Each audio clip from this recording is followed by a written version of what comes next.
Mariana, the only other person that should be joining us today that we'll make a co-host or give that access to keep adding people as they come in. Good morning, happy Saturday, Martell and Mary. Huh? Say that again. Well, we have Mariana, our team member, virtual assistant, should be coming on and should be able to start letting everybody in once we do this blast on Okay. Slick Text. Yeah, should be able to let everybody in and stuff. So hopefully she comes on soon. We'll let Brian in now.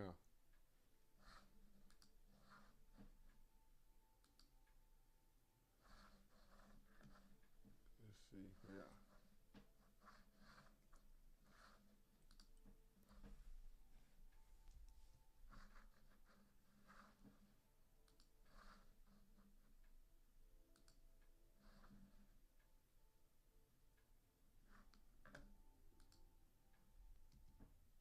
How long do I get to speak? I think it's about like 20, 25 minutes. Actually, it can be longer than that. It's so we have it to where it's like 20 to 20 30 25 to 30 minutes for you, but it could be longer, cuz you like you the headliner type stuff. So once everybody comes on, um introduce everybody what we're doing and stuff, and then do a quick data over dollars strategy session, like a demo. It's real brief. Me and Mariana kind of go in my account, grab some data, add it to the Clavio, email, CRM, and all that. Just kind of show people how to do that real time. Then I'll bring Martell on.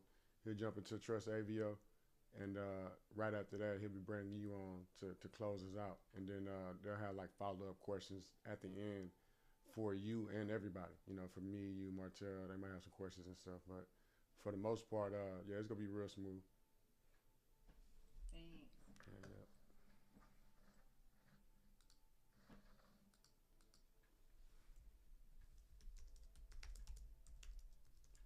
Yeah, short text blast.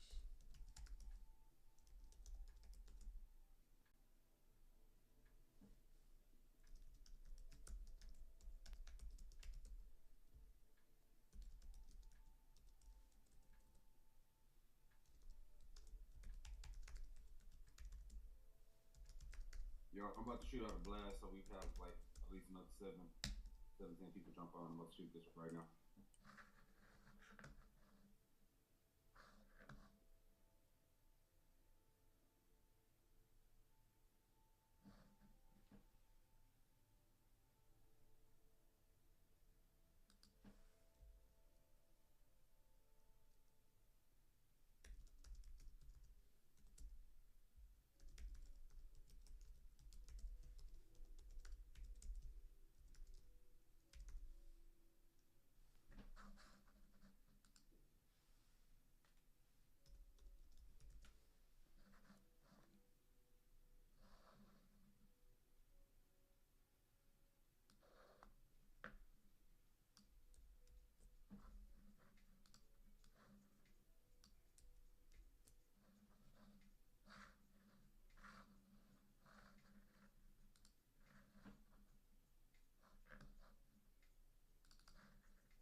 What's up, Mariana?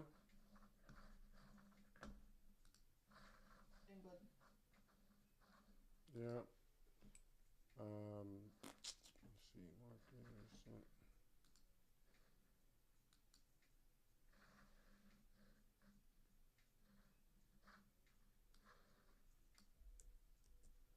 Masterclass is starting now. Business insurance, a digital strategy you can use immediately. Jump in live and level up today. Join now.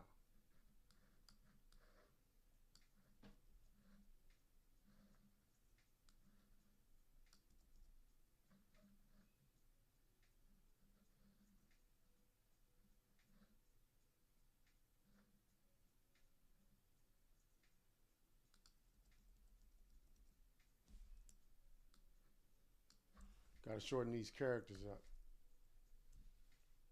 and level up today.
All right, if you on that text blast, you about to get that monthly masterclass text blast right now.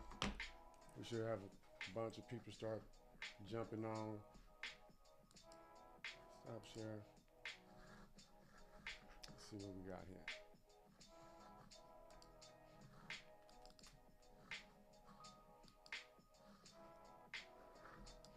Join now.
What I'm doing now is I'm on Slick Text.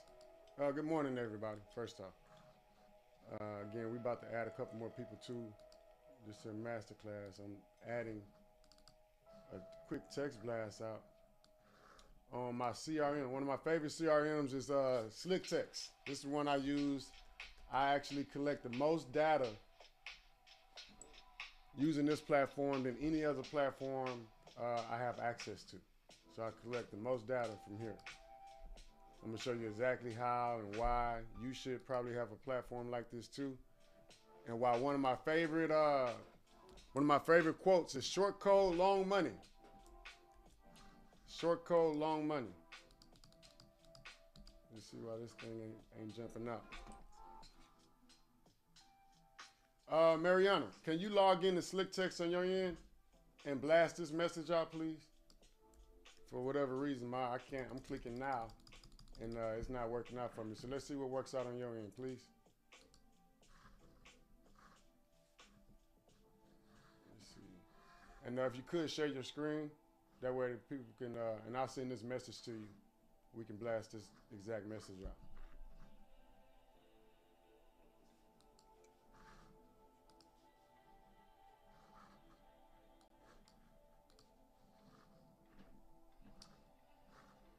Allow. There you go.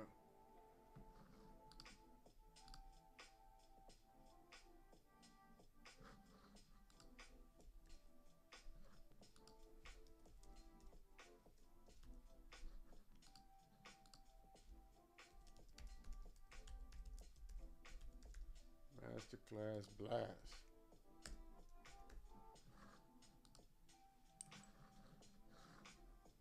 All right, while she's doing that, yeah, happy Saturday. Happy Saturday. Brian, thank you so much for joining us. I know I owe you quite a bit. I'm excited that you're here. Jar, V, Mary, and Martell. Again, once, Mariana, again, you can show your screen. Let me see if your Slick Text platform is working or not working like mine.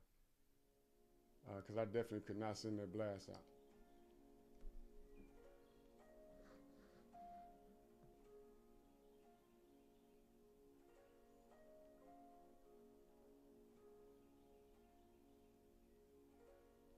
We're going to cross our fingers, y'all. I hope this works.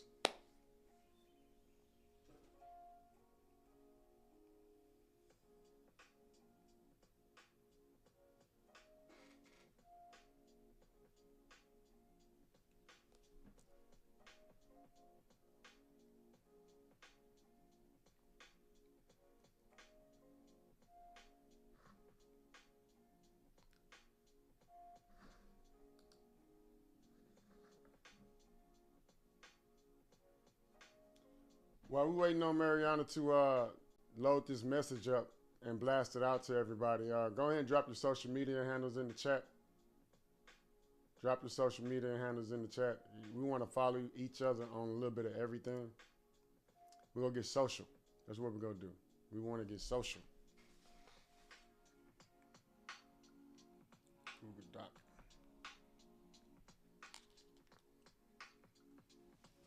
The key to blasting out messages on text blast is you got to keep it below 160 characters. Most of the time, the link that you use is a lot longer than 160 characters. So yeah, that's what I was going through, Mariana. Every time I pressed the button, like now or send message, nothing was happening. Okay, there we go. Let's go. Hey, you know what I'm saying? Victory. Victory. All right, I can get back to sharing my screen now.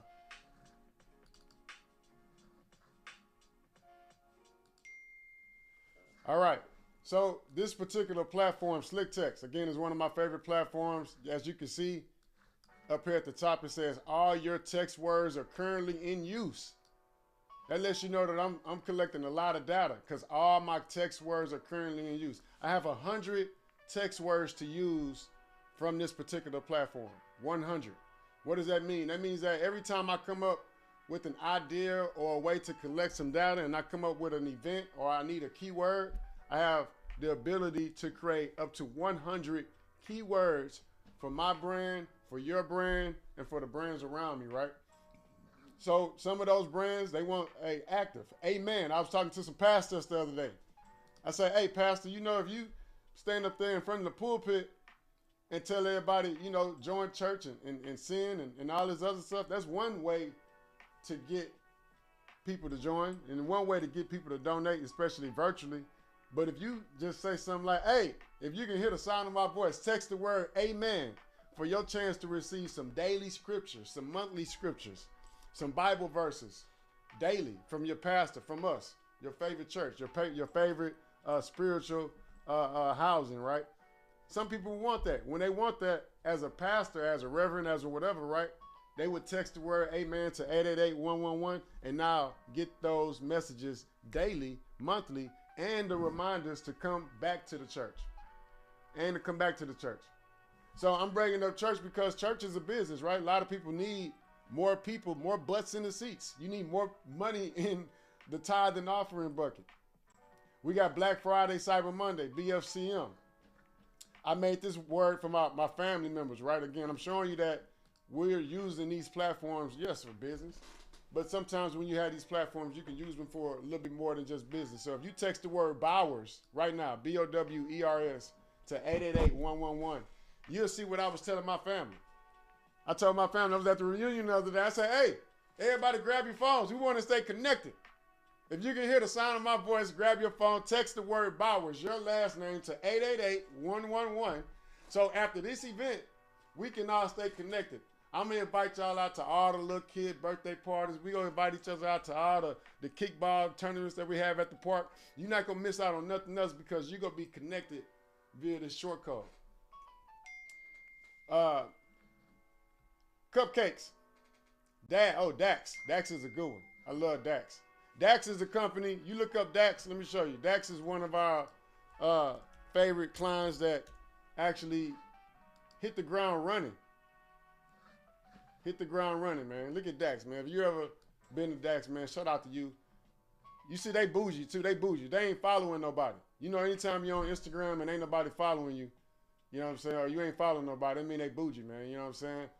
We got some people waiting in the weight room. Let them in, please. It's 51,000 people following Dax. 51,000 people following Dax. I was telling them, like, hey, if you got 51,000 people following you on Instagram and social media, then you also need 51,000 emails and phone numbers.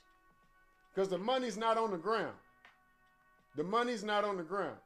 That's your platform, market, awareness, promotions. But the money's in your CRM.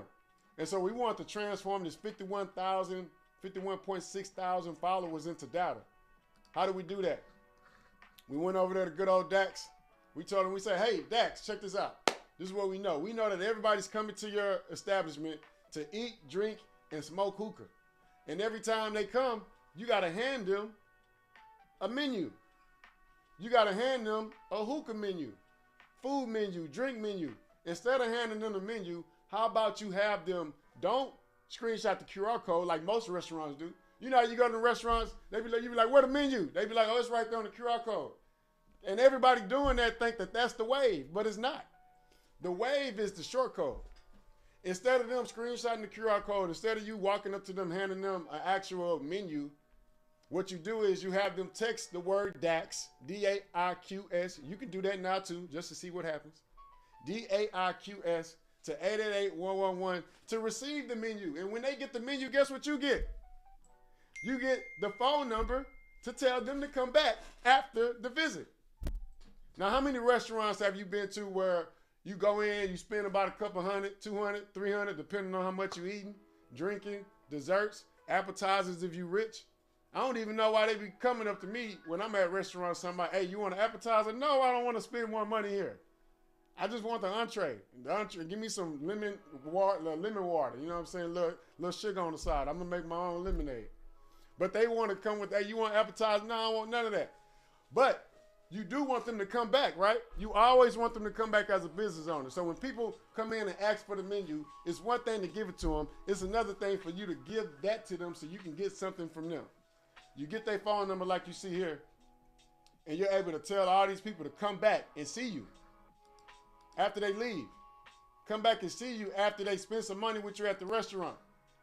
Come back and visit and celebrate their birthday with their 10 friends there at Dax because you had so much fun there at one time and you had to get the menu. So you text the word Dax to 888-111 to get the menu. And now because you got the menu, you been getting these messages every couple of days from Dax. Talking about come through. We miss you. That's how you got to think about business. In business, entrepreneurship, it's data over dollars, man. It's a data over dollars mindset. A data over dollars mindset. I give you another example. Clover. This is our Clover system, right? Our in-store Clover system for She's Happy Hair. Our in-store Clover system for She's Happy Hair. Let's see what it's looking like today. We just opened up, by the way, so it's going to say 0 on the dashboard. Don't judge us. You know what I'm saying? It's going to say 0 on the dashboard again. Don't judge us. You know what I'm saying? We just opened up. But what I want you to know is that this is my POS system inside one of my stores. When people come into the store, we give them what we call a happy experience. We want you to be happy about spending some money during this experience. So when they come in, we treat them utmost respect. 5-star reviews. I'll show you that as well, right? That's why we on Zoom. We virtual because we want to be able to show you what we're talking about. If you're a business owner, you have a retail business, a brick and mortar business, you pull up and go to work every day, you definitely want to tap in with me because I got some strategies that'll change your family tree, man. Especially when it comes to these reviews. We've been in business 12, 13, 14. I lost count. 15, 16, 17 years, something. I don't know. All I know is it's been 5-star reviews since the beginning of the time. You know what I'm saying? 5-star reviews since the beginning of the time. Let's see what we got. Let me see. A couple hours ago, man. Number 5 stars, man. Number 5 every day. Every couple hours, we're getting 5 stars. 5 stars. And so much so, we've been in business so long and we still got 4.8 stars on Google. 4.8 stars on Google. Now Google is your friend. It's the Yelp people that you got to worry about. Them the ones that be, you know what I'm saying? It's the Yelp people that you got to worry about. Now, God told me to tell y'all real quick that even though you're hearing my voice and seeing my face just a little bit, God told me to tell y'all, welcome to today's Masterclass. You know what I'm saying? Welcome to today's Masterclass. You are in for a treat. You are in for a treat. You get to hang out with me, my boy Martell of Black Wall Street, Mary Dean Esquire. Look, check this out. We got real lawyers on the call today. We got real lawyers on the call today. Sometimes, I'm going, you know I ain't lying. Sometimes you need a lawyer on your side. You know what I'm saying? Sometimes you need somebody that care about you and your business too. And sometimes you got to know how to protect that. And so later, because I want you to hang out, don't leave. Don't look at me and be like, hey, I'm out. This ain't what I came for.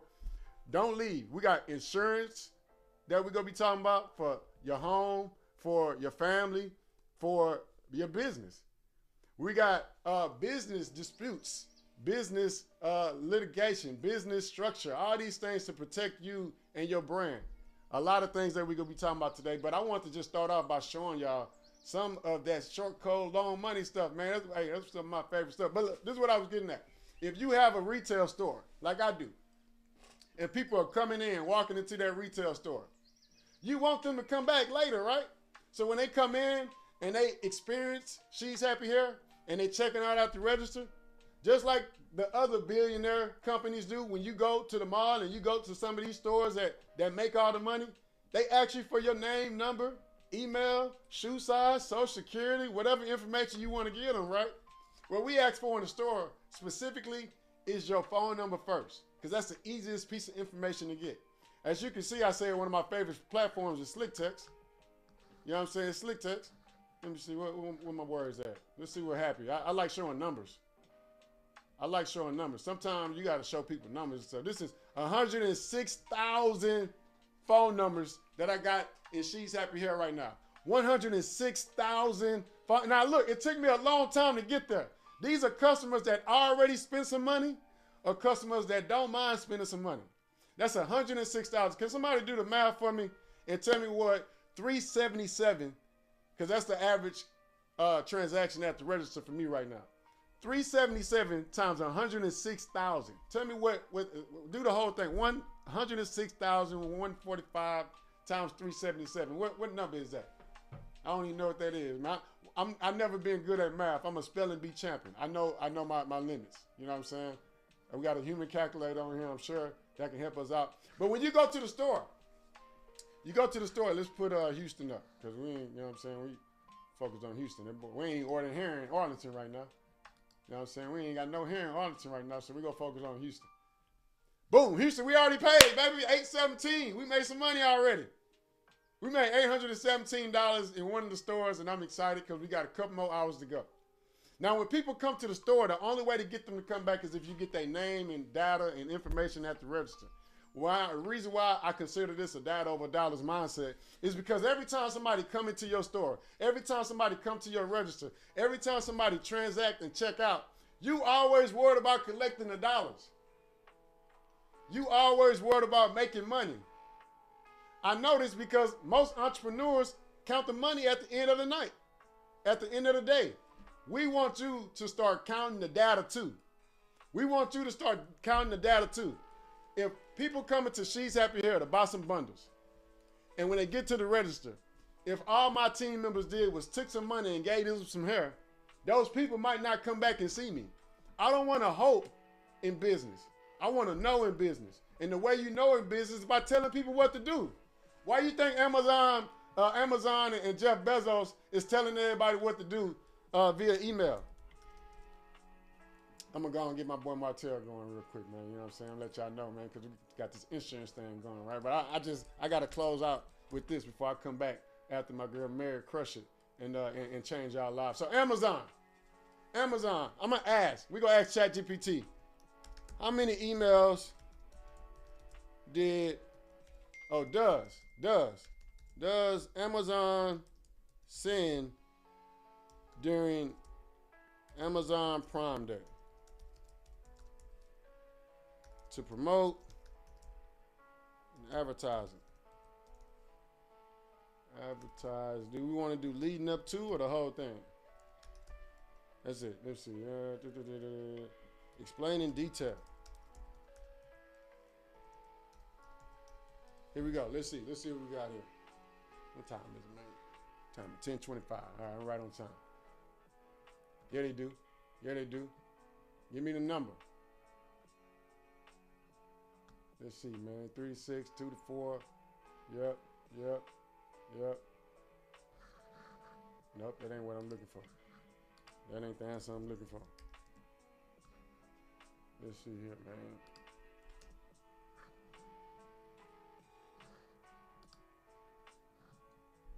Here we go. Go back to the old, man. See where we at. Amazon, Amazon, Amazon. I like using Amazon as an example because you pretty much want to be the Amazon of your industry, if you can. I mean, I think most people should. Most people will want to.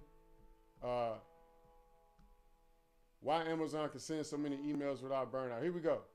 Here we go right here. Here we go. Prime Day Live. So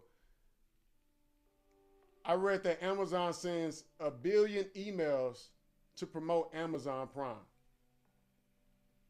1 billion emails. This is what I type. I type Amazon case. Give me an Amazon case study because Amazon Prime Day email marketing text blast is like no other. And the only reason why we know Amazon is because they're in our inbox. And the only way for you to be in your clients, your customers' inbox, for you to make money online is to accidentally get a CRM. It's to accidentally become an expert on the CRM. Out of everything you're doing in business, the CRM is going to be the most important thing that you want to focus on to make all the money. All the money. Amazon Prime has 200 plus million members globally. They send tens of billions of emails. Prime Day, remember, Amazon Prime Day is 48 hours. It might be 2-3 days. They might extend it. It might be a 4-day sales cycle. Prime Day revenue routinely exceeds $12 to $14 billion. Amazon Prime, Jeff Bezos, this person, he looked like us. He put his pants on like us. He brushed his teeth like us, hopefully, right? Because, you know, I got a pretty smile. You know, I be brushing my teeth and stuff. Hopefully, y'all brush your teeth, too, because we don't want to have them face-to-face conversations if you're not brushing your teeth. You got to send me a message via text if you're not brushing your teeth. We can't have these conversations. But anyway, Jeff Bezos is just like us. Why does he deserve to make $12 to $14 billion in one day? Why we can't make $12 billion in one day? I know, look, I know y'all like, hey, 12 billion in a day? Yes, you can do it too if you change your mindset. Start roaming around Earth with the mindset of collecting data, not dollars. The more data you collect, the more dollars you can make. How this applies to your business. Black Friday, Cyber Monday, product lunches, seasonal sales. It's a lot of ways that you can talk to people, collect some data, and monetize the data. All right, one more platform, one more platform, man. Klaviyo. Now, I told my team that I was going to actually show the uploading of the platform. I was going to show like, hey, look at all this money we're making from this system that I'm showing y'all that y'all aren't using in your business. Like, look at what you can do too. That's what I told myself I was going to do. So I'm going to show you guys the dashboard for one of my CRMs. So you can actually go get you a CRM as if your life depended on it. A customer relationship management tool. So we talked about the text message CRM. We talked about, I'm about to show you the email CRM. And then, I kind of told you how important short codes are for your family tree. Short code, long money. Short code, long money. Look, we got business dispute, right? That we gonna be talking about examples and teachings that we giving. I got a dispute right now. I'm gonna tell you why. I'm gonna be transparent before I bring my boy Martell up, man. I'm gonna be transparent. I want y'all to know that we got a giveaway on the radio right now. You probably heard it on 97.9 The Box. Oh my God, I'm so sad. I'm so sad about this right here. I'm sad about this number right here. But anyway, check this out. This is why we're in court, by the way. I'm glad we got this business dispute going. But I'm used to seeing $400,000 on this total revenue every 30 days. Me, that's what I'm used to seeing. This is one of my KPIs. One of my KPIs is that I got to make $400,000 in 30 days with my CRM via email.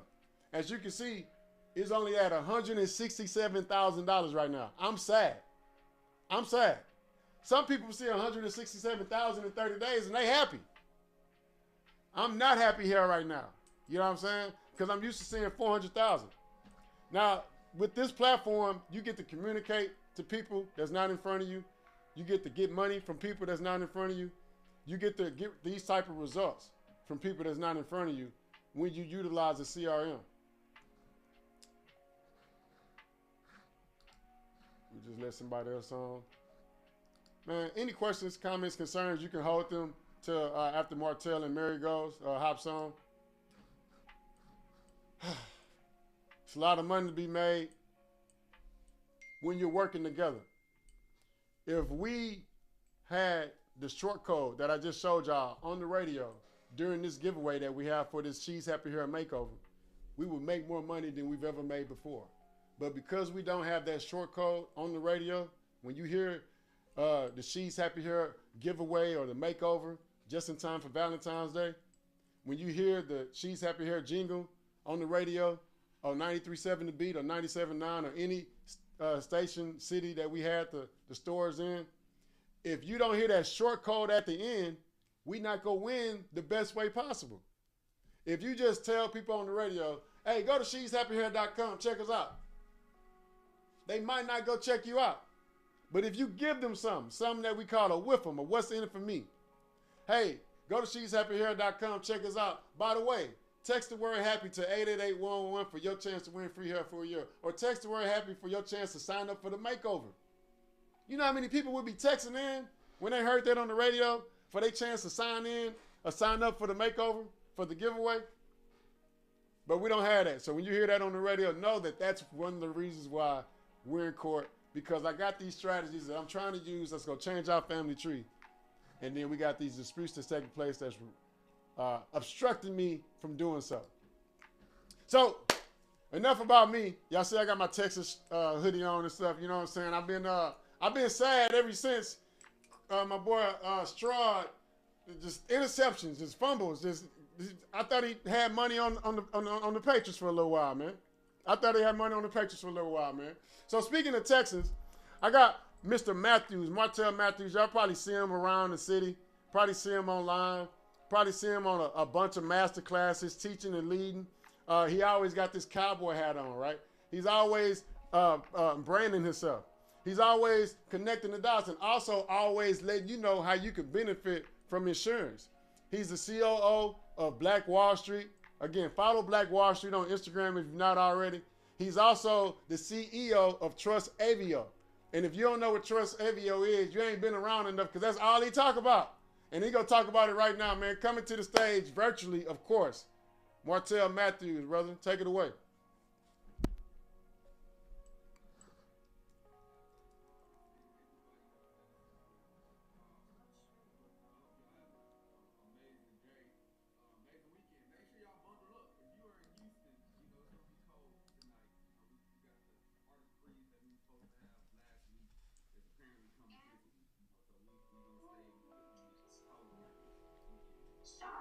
But what's up, y'all? So again, my name is Martell Matthews. Some of y'all may know me already, some of you may not.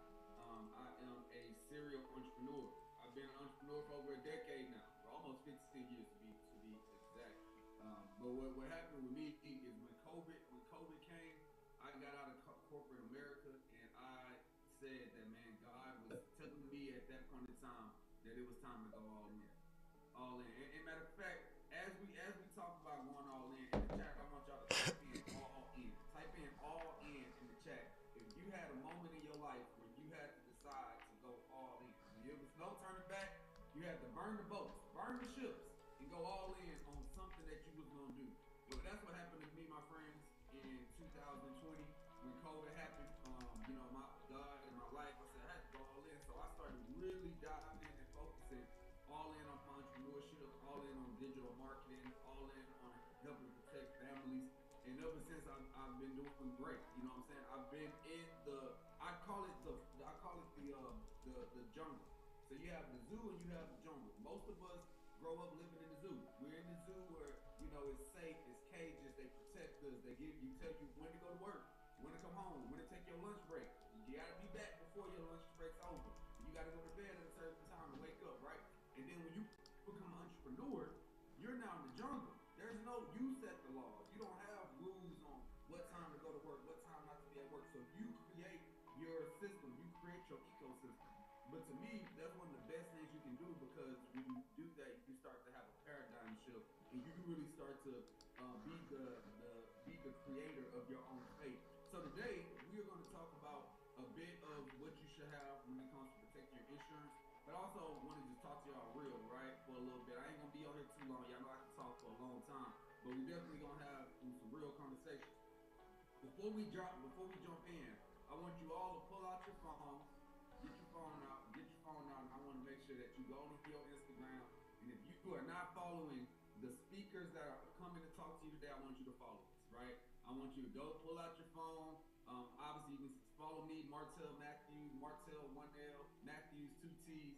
Fun fact, my dad named me after the cognac Martell. It's a Martell cognac with 2 L's. He dropped 1 L and gave me one, So I told him, you better be happy I ain't no alcoholic. Man. How you gonna name me after some cognac, But I guess I'm smooth like that, so it's cool. I just keep it smooth. But go ahead and hit me with a follow at Martell Matthews.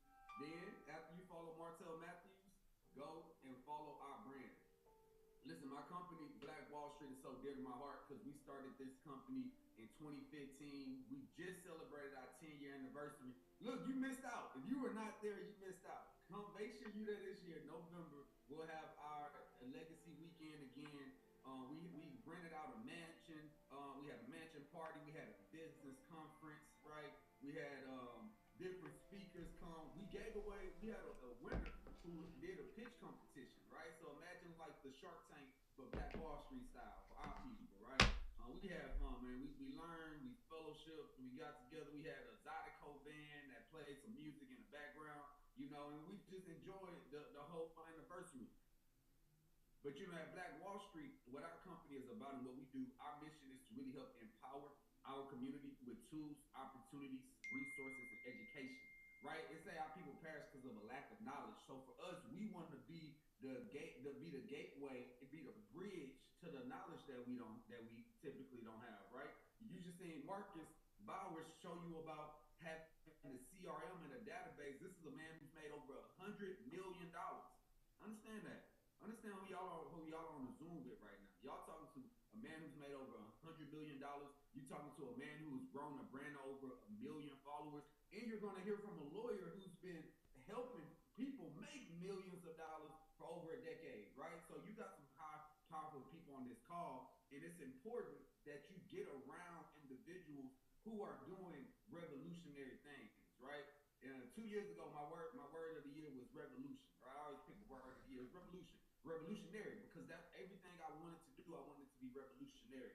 And I'm safe to say I feel like I'm walking in that purpose. I'm thankful to God to walk in that purpose, right? Because I'm all in. Y'all. I burned the bridges. I burned the bridge. I burnt the boats. It's no turning back. We got to get this land, or we got to get this land or die, right?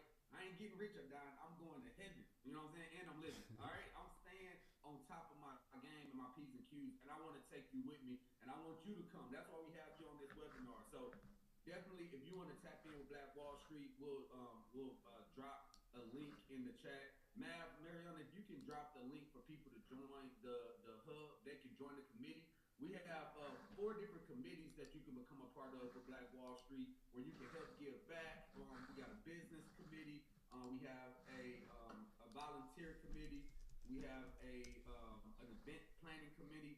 We're thinking about bringing back the health and wellness committee. I think we're going to add that. Everybody like, we want the health and wellness committee. If you want it, you know what I'm saying, by popular demand, we'll bring it back. So definitely tap in with us at Black Wall Street. We partner with Houston Millennials and everything as well, right? Because partnership does help you grow. So make sure y'all follow the brand. Marcus Bowers, I just told y'all, man, I got to shout my boy out. I can't stop shouting him out enough. Me and Marcus met because I invited him to my show. So I hosted a show for about 2 years every Monday called the Great Minds Meet Monday, right? So every Monday on Black Wall Street, I would go live and bring influential people to the show, right? I'm talking about doctors, lawyers, businessmen who are globalpreneurs. And when I see Marcus' story, this is almost 4 years ago. It's crazy. Time be flying. But when I seen this story, I'm like, hold on, black brother from South Park that came, started with $800 and generated over 100 million.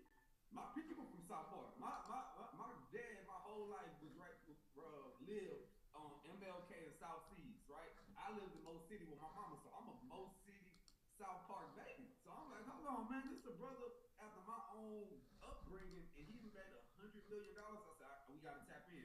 Brought him onto the show. We interviewed him, got to hear his story, and got to hear his passion, right? And what a lot of people don't know about Marcus is he has a huge heart.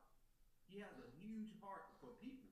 Really, like he really wants to bring other people up, right? Some people are the type of people who go up a mountain, and when they go up that mountain, they don't want to. They want to keep everybody else down. They're not trying to bring people up. Marcus will go up a mountain and then come down and give you the information while he go climbs the next mountain, right? Those are the type of people you want to be a part of, right? These are the type of people that I want to call my friends and my mentors, right? He a friend and a mentor to me. That's an amazing thing to be able to have. If you're not inspired by your friends, get new friends, okay? If your friends don't inspire you, I want you all who are listening to the sound of my voice to get new friends. And look, we all friends, we all family, y'all in here, so make sure y'all give Marcus Bowers TV a follow on Instagram so y'all tap in with him. And then last but not least, Lord, heaven, Jesus, we got the Wall Street lawyer. Let me tell y'all, this powerhouse of a woman, y'all gonna hear from her in a little bit, right? And I'm not hyping it. I really mean this powerhouse of a woman. She has the same vision and mindset of my heart and our whole Black Wall Street team, which is why we're in such alignment, right? So she is literally the Black Wall Street lawyer. Couldn't be more of a connectivity to us. Look at her. Is that her with Obama? That's right. That's Barry. She call him B. That B, huh? They call him B. She call him B. I call him Mr. Brock. She call him, hey, what up, B? You know what I'm saying? What up, Barry? So, this is Mary talking to Barry, doing her thing, and y'all gonna hear from her on different ways to set up your business, to structure, to create legacy. Y'all know I'm so big about legacy and estate planning. Why I had the legacy weekend, right? And now we got the Wall Street lawyer connected and tap in. Y'all will hear more and more from her as we continue to grow. But make sure y'all go follow Mary Dean. All right, y'all follow Mary. If you rub shoulders with her, she might introduce you to Barack. She might introduce you to Barry. I'm just saying. I don't know. You know what I'm saying? Holla at her and see what she'll do.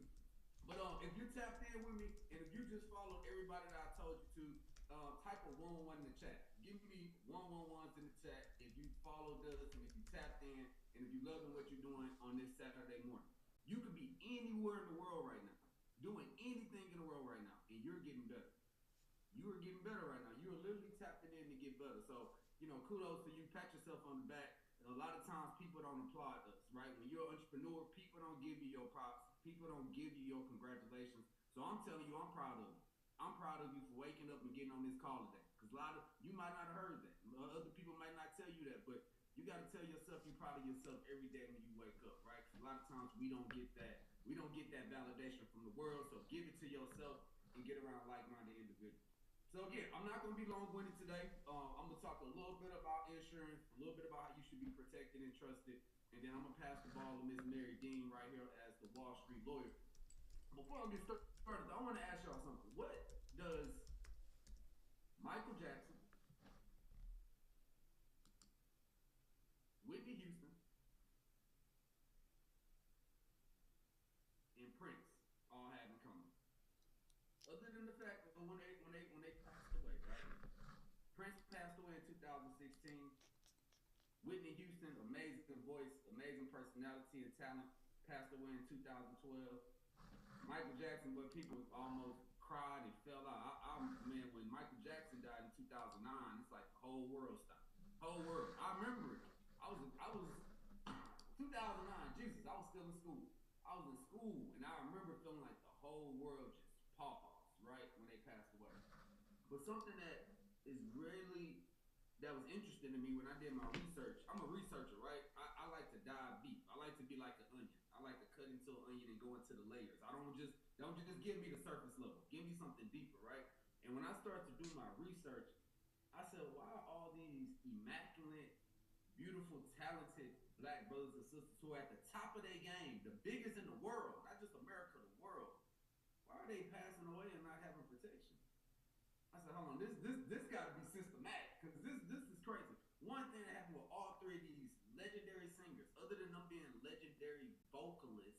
They all passed away without a trust. They did not have their estate protected. The Michael Jackson estate is probably, I think it's still in litigation. This is 2009. 2009, right? It's 2026 right now. That is, you know how crazy that is? Imagine your family who already are going through it as you are, you're going away. It's 17 years later. If you had a child who was 17, that child is now an adult, and your estate is still going through litigation. They say our people perish because of a lack of knowledge. They didn't have trust set up, right? And when you have a trust, which is where I want to start talking to y'all first about today, because everybody on this phone should have a trust. If you are making money or are going to get to making money, you want to set up a trust. And there's multiple ways to set one up, right? For example, I just set one up for a family this past week. And what we did with a little background, Black Wall Street and the Go Getter family, we did a partnership in 2022 to help families get trust and to set up for their business, to protect their assets, avoid probate court, protect, shield them from lawsuits, and to really create a legacy, right? So we partnered with Gene Boykins. Gene Boykins is the CEO and founder of the Go Getter family. Some of y'all may know him right here, right? I've been doing this for a immense amount of time, immense amount of years. And what I was most proud of, I ain't gonna lie to y'all, what I was most proud of is we did 3 webinars. Biggest webinars I did in my life. We did 3 webinars. Each webinar we had 300 people. 300 people on the webinar for 2 hours straight. So it's 900 people over a span of maybe 3 months, because we did a webinar a month. And we helped, out of the 900, we probably helped 120 families get trust set up. Powerful, right? This is when you're doing work that outlives you.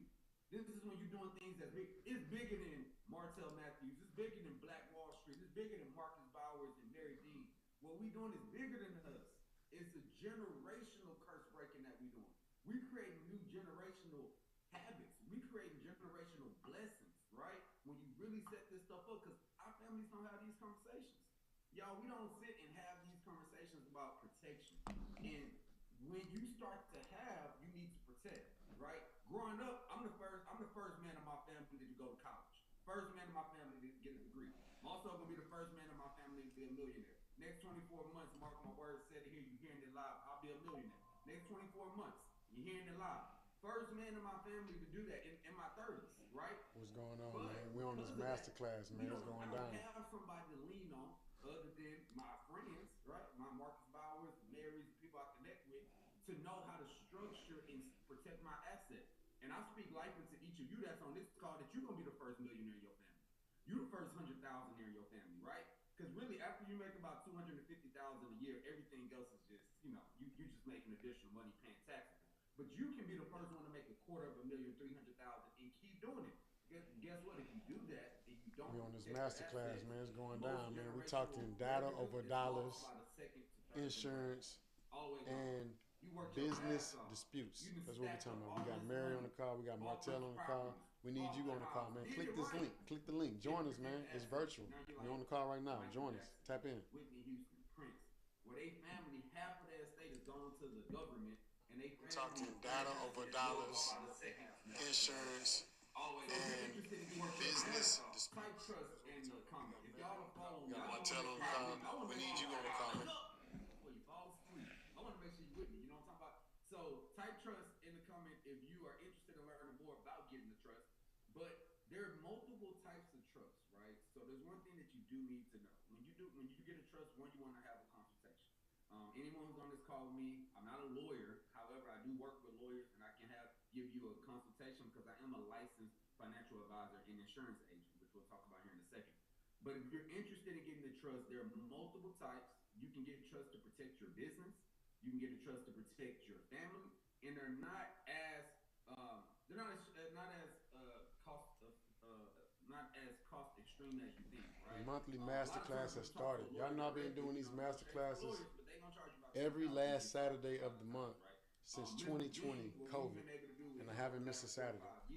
Every last Saturday of the month, we do these masterclasses to help you learn how to accidentally make some money online. Because I know some of y'all don't want to make money online, so we're gonna accidentally You know what learn I'm how saying? to make some I money don't even have online land yet, y'all. on these By the way, I don't masterclasses, have man. land Click the yet, link, but man. Click the link. Tap in. next If you year want to I'm make money already online, speaking it into tap in. existence that we You gonna got buy to our tap in first to 10 win. acres of land, me and my family, and start building a business off The of it. You monthly know what I'm saying? Right? masterclass has So started. not only am I buying my land, I got personal property, got a bank account trust. So I'm building this wealth, but I'm setting it up now because if you set it up, there's a movie called Field of Dreams. If you haven't seen it, go watch that movie. The movie Field of Dreams, the theme of the movie is that if you build the field, they'll come.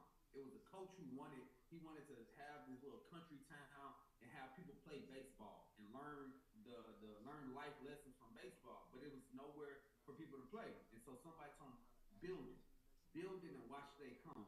Build it and watch it attract, right? If you ever read the book called The Secret or watched the movie called The Secret, they talk about the law of attraction. In the law of attraction, the idea is that really your vibrational frequency attracts into your life what you think about, right? Your thoughts become things. So what you think about is very important, but even more importantly, what you think about is how you feel. How you feel and how you think truly does The create monthly your masterclass reality. has Your started. inner world We do this creates each and your outer every world, right? last Saturday So of the month. This month, I'm not doing it by myself. I got my boy Martell on here talking about trust and insurance, and I got Mary Dean, Esquire, talking business disputes. Business lawyers, insurance experts, and digital entrepreneurs all on the same call, man. Tap in to win, man. Click the link. Click the link. I don't own land yet. I'm buying my first piece of land in 2027. 10 acres, if God willing, or a little more. Come on, baby. You know what I'm saying? Speaking into the universe. But when I buy it, I already have my trust. So I don't have to go and put it in my name and then put it in my trust name. I can buy it in my trust name from day one. You feel me? So if you're hearing my voice, I want you to understand that creating the lifestyle that you want to create means you have to take a leap of faith, right? You have to jump out and create things before. But again, multiple types of trust, from land trust, personal property, bank account, living trust, right? You can also set up a trust for your business, right? Which we'll talk about business insurance here in a second, but you can get an LLC trust set up. So now your business is set up in a trust. Why is it important to have a trust? You say, why is it important, Martell, to have a trust? Great question. The reason why it's so important for you to have a trust is, one, a trust is ser juris, right? Which is basically meaning contract law. It's a separate entity from yourself. So how you have your own EIN, your business has an EIN, you have a social security number, your trust has its own entity. So if someone wants to sue you as a person or even sue your business in your EIN, if your trust is in an asset, they can't get any of the assets that's in your trust. So one, it protects you from lawsuits. America is the country of lawsuits, by the way, right? Oops, slip and fall, I broke my back, my neck, my back, my neck and my back. People gonna go and try to sue and make money all the time. Look at Charleston White. Charleston White will tell you, man, I go to a job and I go to OSHA and I find out whatever the health requirements are and I sue every company I be a part of. He said all the time on interviews, right? America is the land of people suing you. So if you're a business owner and you building your business, you need to protect your asset. It's their job to try to get it. It's your job to protect it, right? So you can create a trust for your business and for your regular life. That's one reason it protects you. Second, it protects you from taxes. So the amount of taxes that you have to pay if you generate, over $100,000 or over 200,000 is astronomical, right? Versus if you put some of these assets in a trust and maybe you made 60,000, 70,000, right? Now you really made 250,000 this year, but you only showed that you made 70,000, 60,000. That way you have a reasonable amount of money that you got to pay Uncle Sam, because you got to pay him. Don't be Wesley Snipes. Do not take your black ass to jail because you ain't want to pay your taxes. Don't do it. You know what I'm saying? Get you a tax lawyer so you can save your money and pay it, but be strategic, right? Be strategic. Whether you love or like Donald Trump, when he was running against Hillary Clinton in the first presidential election, she said to Donald, and Dave Chappelle talks about this on his stand-up comedy. She told Donald, she said, "You don't pay your taxes." And he said, "Well, if you don't like that I don't pay my taxes, change the tax code. Change the code if you don't like that I don't pay my taxes." And the reason why he said that, my friends, is because the tax code is set up for business owners and investors. So you don't right now, if you have a 9 to 5, you can still be a business owner. You don't have to work full time and be in the jungle. You can live in the zoo and still be a business owner. To be honest, it works out better most of that time, right? That way you still have some benefits, but you're also building your dreams, right? That can leave, that you can leave. You're building your legacy. So once you set up your business, you can protect yourself like no other from taxes, right? So that's the second reason why you want to have a trust. So you got to it's protect you from lawsuits, it protects your taxes, and then lastly, it allows you to control how your wealth is managed when it goes to your family. What do I mean by that? So in your trust, you have bylaws that you can write, and when you create these bylaws, you can say what you want to happen with the money that you put in there, right? So I just set up one family. We actually true story. We just did. I ain't gonna say his name because I'm gonna respect his privacy. But yesterday we just closed a $3 million life insurance policy for one of my clients. He has a $3 million policy. We actually set him up with a trust. Actually, this exact package y'all looking at, we set him up one of these trusts. The life insurance, the $3 million policy, whenever he passed away, is going into this trust. It's not going to right to his family. It's going to this trust, and then in the trust, he's outlining who gets how much money out of that 3 million. He's outlining what grandkids will have money out of that 3 million, and he's outlining what type of insurance that the person has to take out of the money that they create. I said, man, you're being a genius right now off of the strategy I'm giving you, because this is what Rockefeller did, right? This is how you really create generational wealth, because now not only right, he's the breadwinner of the family. He's the breadwinner of their whole family. Now, when he passes away, which hopefully is a long time from now, because the brother only 43, but he got a $3 million policy and he invested into this policy.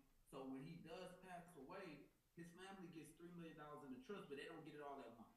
So they can't go and break the money right away, right? He's like, no, this is how. And then my grandkids, some of his kids are still in middle school, high school. But he's already thinking, my grandkids. They don't have kids yet, right? But he can plan that now so that his future generations are protected, right? A good man thinks about generations, right? That's in Habakkuk. That's in the Bible. So when you think about a real chief thinking forward, this is what you want to be. So again, if you're interested in learning more about a trust, type in trust in the comments. If you did not, type the word trust in, and I'll give you a complimentary consultation with me. We'll talk a little bit more about this and how to actually set up your trust. Now, last 5 to 10 minutes before I pass the ball over to Miss Mary, I have to talk to y'all about Trust AVO and what we do with insurance, right? What we do with insurance, all of our partnerships and how we grow. First off, let me tell y'all how I came up with my company, because I'm proud. I'm proud of what I've been able to create. I'm proud of the legacy that we're creating, and I'm proud of how this download came to me, and I was able to impute this vision into the world. So I'm gonna take you back to just last year. I've been a licensed agent. I've been licensed in insurance since 2013, so nearly 15 years now, right? 13 years to be exact. For nearly 15 years in the state of Texas, I've had a license to educate and inform families of all kinds on insurance. Now, last year in July, I was sitting in my office. July, right? It's 30 days from my dad's birthday. Actually, I remember this very vividly. And I was y'all ever have that moment when you just talking to God and you just like, man, things are going good, but I appreciate it. But I'm not quite where I want to be. I'm not exactly where I want to be yet. I'm doing good, but I can be doing great. I can be doing better. Like, what is it? Like, what's the direction, God? Talk to me. What do I need to do, right? And so as I was talking to him in that silent moment, I had this download, this epiphany, where God said, create your insurance paper. He said, what? He said, create your agency. You've been licensed, but create a true agency. And I said, okay. And I heard it clear as day. As if I'm talking to you, I heard create your agency. So then my next mind went to, well, shit, what am I calling it? If I'm going to create an agency, I don't want it just to be about me. A lot of people create agencies, y'all, and they'll make it like the Matthews agency, the Martell agency. That is about them. This is not about me. I knew this was bigger than me when he told me, right? Because I have 6 generations of family members who have passed over the last 10 years, and only 2 had insurance. to me. My mom and my grandmother, only two that had insurance. And the only insurance that they had was my mom had a $20,000 policy. My grandmother had a 10,000. Because back in the 80s, the 90s, the 2000s, that's what they were giving people, $10,000 policies. Guess what, family? When I had to bury my mom, it cost me 12,000 to bury her.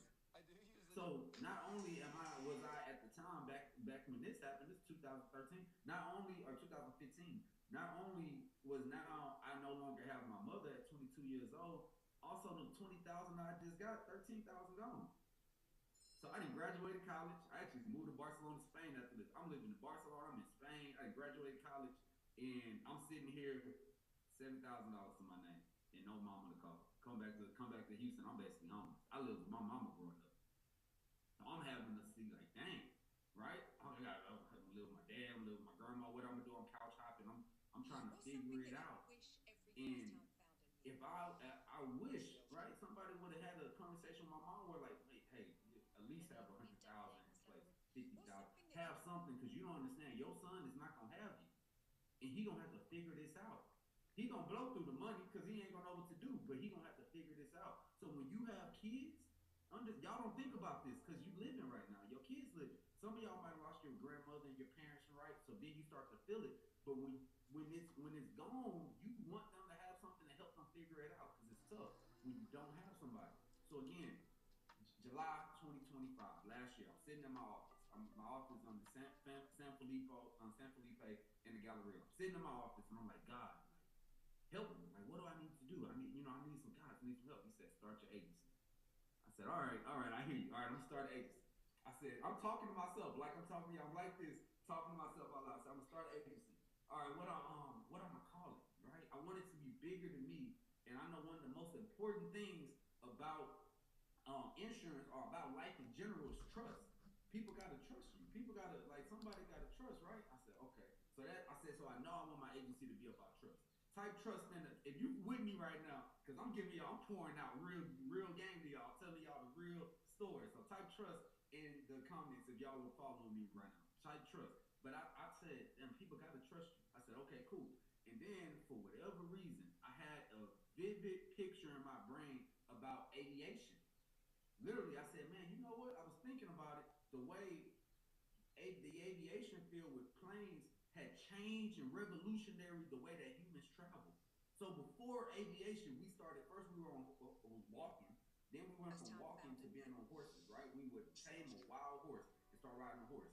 Then we went from riding a horse to bicycles and the cars. Right? And when you think about a car, that's why they call a car horsepower. How much horsepower does the car have? Because at first we were on the horse. So we went from the horse to the car. Then we went from the car to now having motorcycles and now helicopters and then planes. When the planes came, that completely revolutionized that I can get from Houston to Dallas and not just a 4-hour car ride, but a 30-minute flight. Right? We became Superman. You know what I'm saying? We put the S on our chest. We doing this virtual masterclass.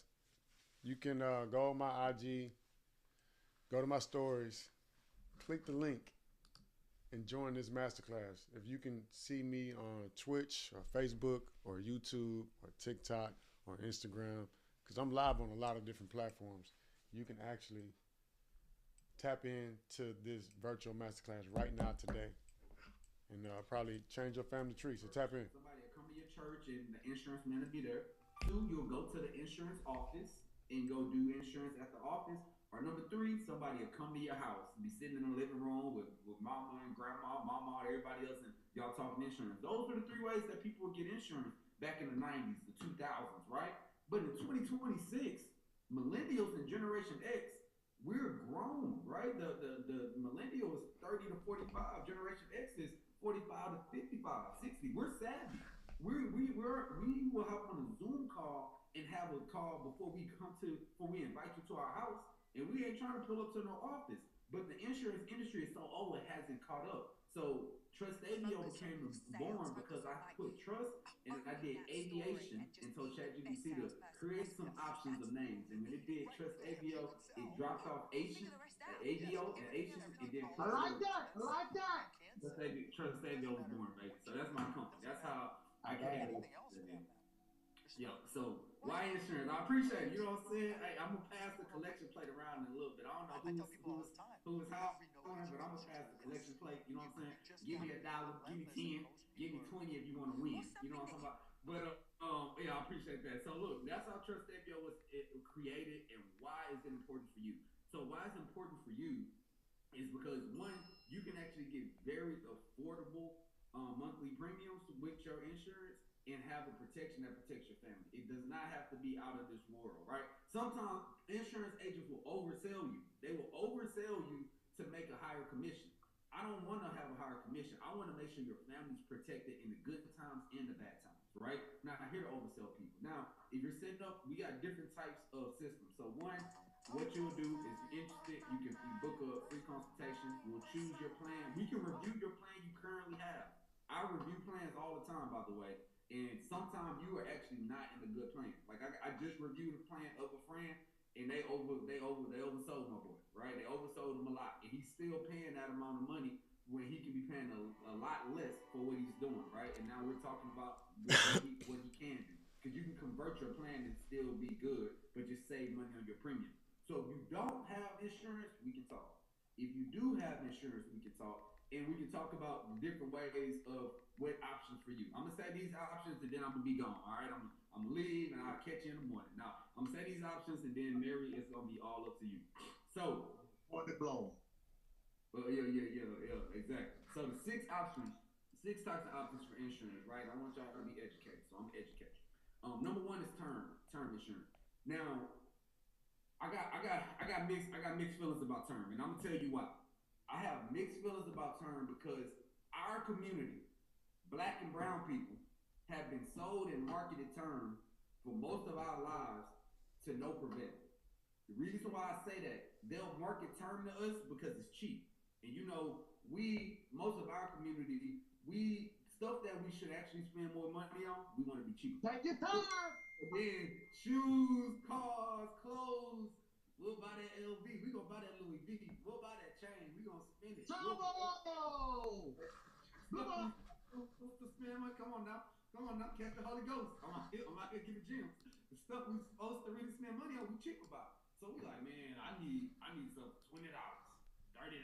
So we get the cheap insurance when you could have paid $80, $150, and got the real insurance, right? And the problem with term is great if you have a young family and you want to protect them if anything happens while you're young, like them going to college and you want a large amount, or if you have a mortgage. You have a mortgage and you want to make sure if anything happens, your mortgage is protected. I think quarter, yeah.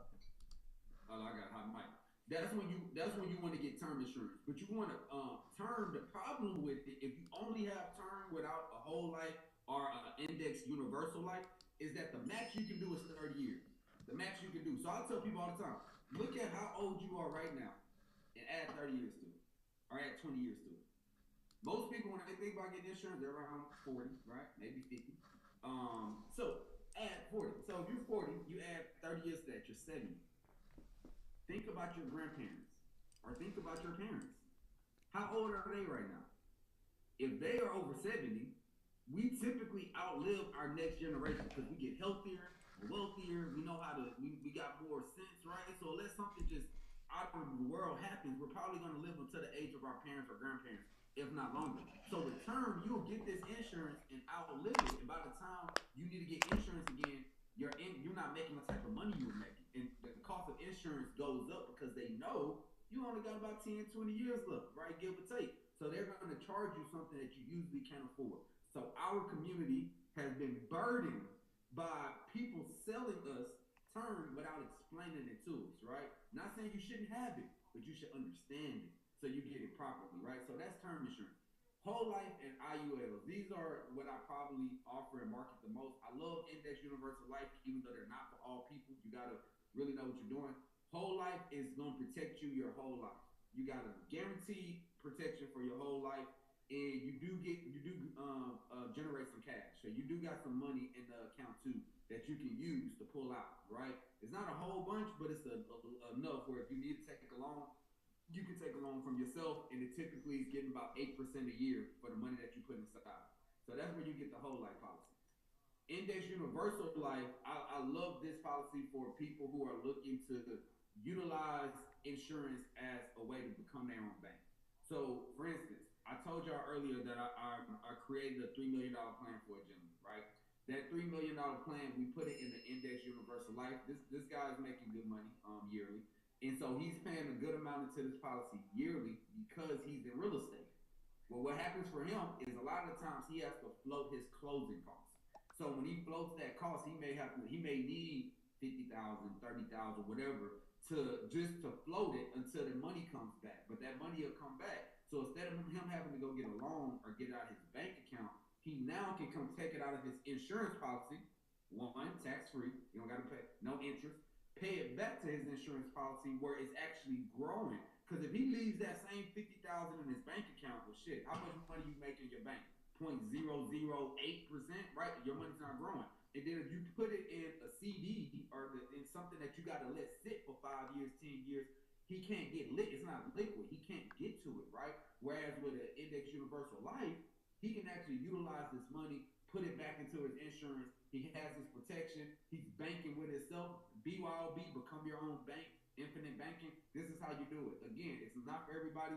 I think people oversell this product when some people should just get a whole life or a term because they don't really got the means for this. But if you are looking to invest and make some money off of your policy and be able to use it as a bank, this is definitely what you should be considering. And I always tell people to put their mind into the right perspective. If you're using this for like retirement, like I got some pastors actually and entrepreneurs who use this so when they retire, they can have a little bit of income coming in. They can take this out and it'll pay them from 65 until they turn 120 or until, whatever, it'll pay them out. If you're thinking about that, then you should be putting in this, take your age and add a zero to it. So if you're 35, add a zero. You should put 350 a month into an IUL type policy.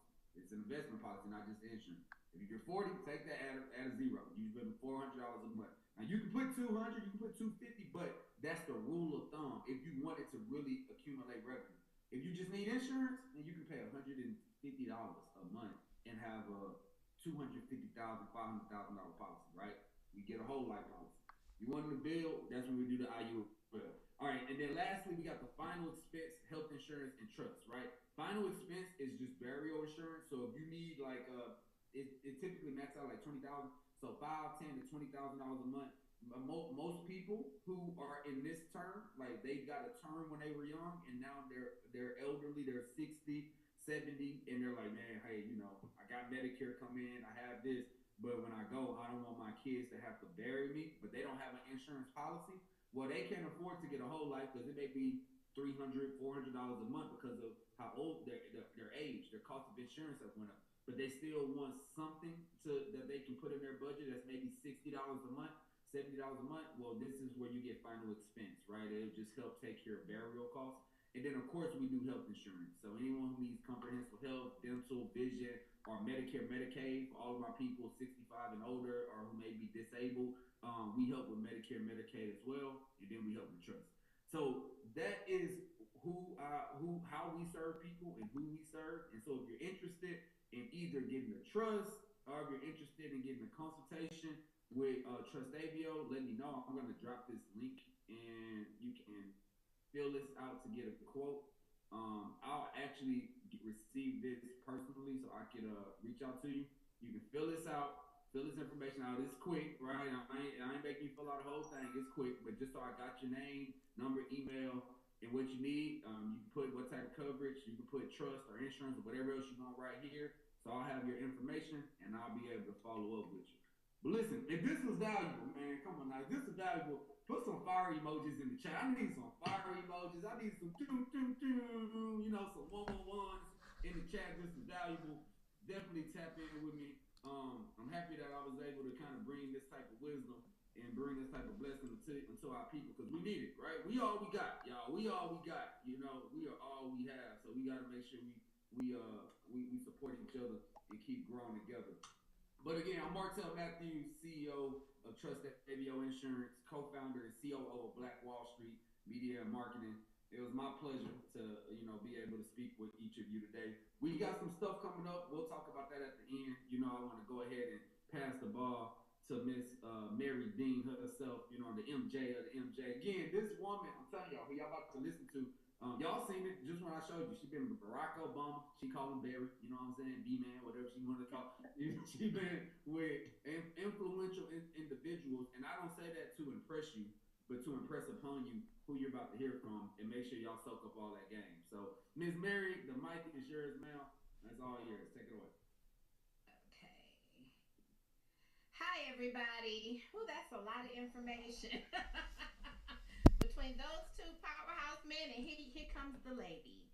So, everybody, take a deep breath. I know you probably take a deep breath. That's been a lot of information, a lot of valuable information. I want to say thank you, Martell, for having me a part of, allowing me to brace the stage with you too. And I'm actually grateful that you got to be in this community of Black Wall Street. For those of you who don't know, I just celebrated my birthday and I just came from New York on Wall Street. And my heart is heavy. It's a very interesting journey this time. I think, as I'm aging and maturing, I learned some things behind the scenes of Wall Street that I don't know if I was ready to see yet. Okay. But let's just get into this. We're getting ready to go into Black History Month, a time where we kind of really honor who we are, the ancestors that came before us, really take a look at that Black power and celebrate it as a whole.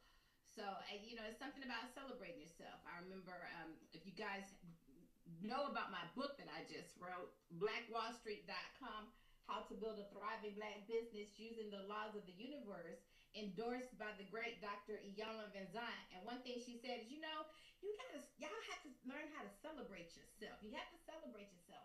You're doing all these things, you're going through the world and you're moving and shaking, but you need to take a beat to celebrate yourself. And so, Black History Month is coming up, and that's a time when we get to celebrate all that we are and all that we've come from, and all, acknowledge all the Black power that we have. And so I want to make sure you guys remember that as we dive into this. Now, one of the things that I'm supposed to talk about is business divorces and how to protect yourself in a business divorce. And the best way to protect yourself in a business divorce is to think about the divorce in the beginning when you're starting the business. The same is true with marriage. I do all things business and I do all things family. And as I've matured, I realized, they actually have a lot in common, a lot more in common than you think. You deal with emotions and you deal with disputes and you have divorces and you have breakups. You come together and everything is fine and dandy in the beginning and you keep doing business and you start making money and you realize, I don't want to do business and make money with this person anymore. Similar to, I don't want to do life with this person anymore. And then how do you make sure you come out on the other end where you're not scathed? And the way you're going to do that is your agreements, guys. The agreements going into it. And so I know a lot of people say, well, just sign a prenuptial agreement. I wouldn't sign a prenuptial agreement is what you have in family. And in business is going to be your operating agreements and your bylaws and the agreements that you put in place while the business is coming together. So we're going to get into that because one of the things that I pride myself on is this, it's not, remember this, guys, it's not, you are not what you say you will do. You are what you will do.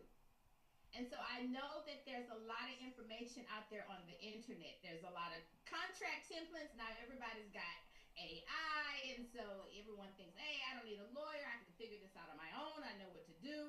I'll start this business. I'll, grab a template and keep it going. And so you think that that's fine, but it's really the advice that you need along the way. It's really, you want to make sure that you don't just start that business, but that you are maintaining that corporate structure over time and that you are running that business appropriately. So let's see, we're going to get in here. I'm going to share my screen here. And all right, continue to share. Okay, so from chaos to cash flow, how do we use systems? Everything is a system for me. Do you have a system? And the signature systems that we put in place are your legal, I call them my Black Wall Street signature systems, your legal, insurance, financial, and tax systems, your foundational systems to make sure your business is buttoned up and has the lift foundation to lift your business to the next level. So in today's presentation, I'm going to go over the laws of the universe. I'm going to breeze through that a little bit. The laws of the land and then the laws of you, okay? I'm breaking it up in 3 parts, which is how I did my book, The Laws of the Universe, the Laws of the Land, and the Laws of Man, which how does this apply to you? I said, I was not going to talk about this part. I was going to breeze through this, okay?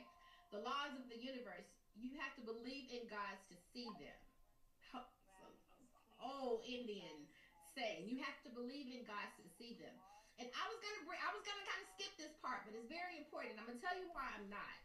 Because when I went to New York this past time, and I was on Wall Street, and I was discussing some things with the Black Bulls of Wall Street, and I found out that he has clients who actually drink baby's blood.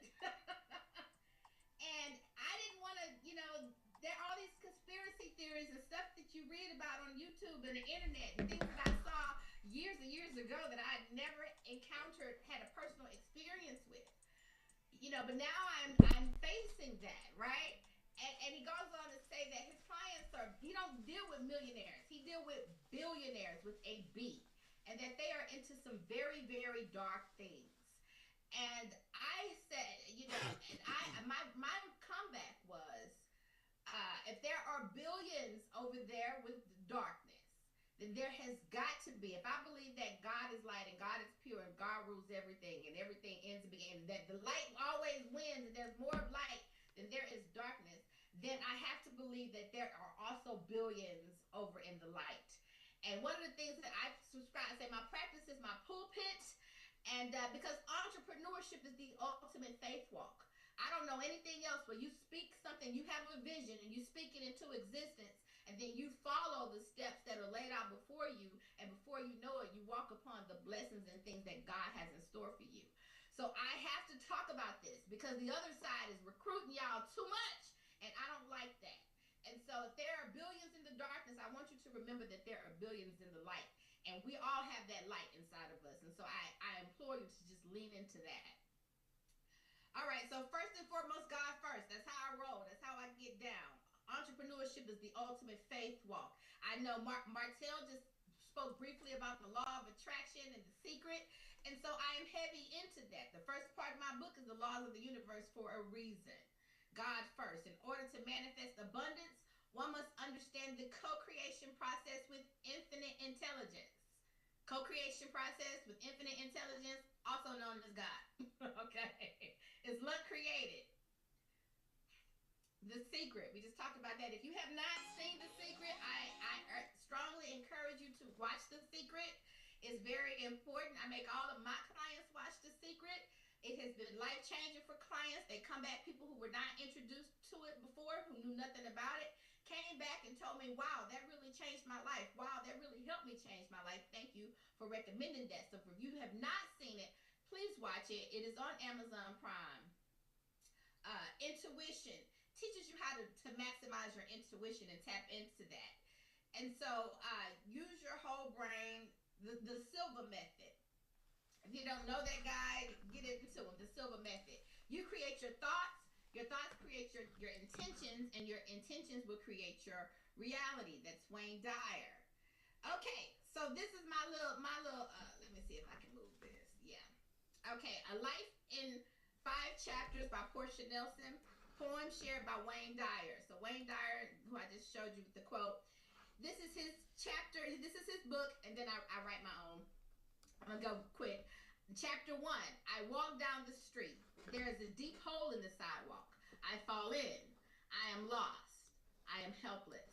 It is not my fault, but it takes me forever to find a way out. Chapter 2, I walk down the same street. There is a deep hole in the sidewalk. I pretend I don't see it, but I fall in again. I can't believe I am in the same place, but it is not my fault, and it still takes me a long time to get out. Chapter 3, I walk down the same street. There is a deep hole in the sidewalk. I see it is there. I still fall in because it's habit, but my eyes are open. I know where I am. It is my fault.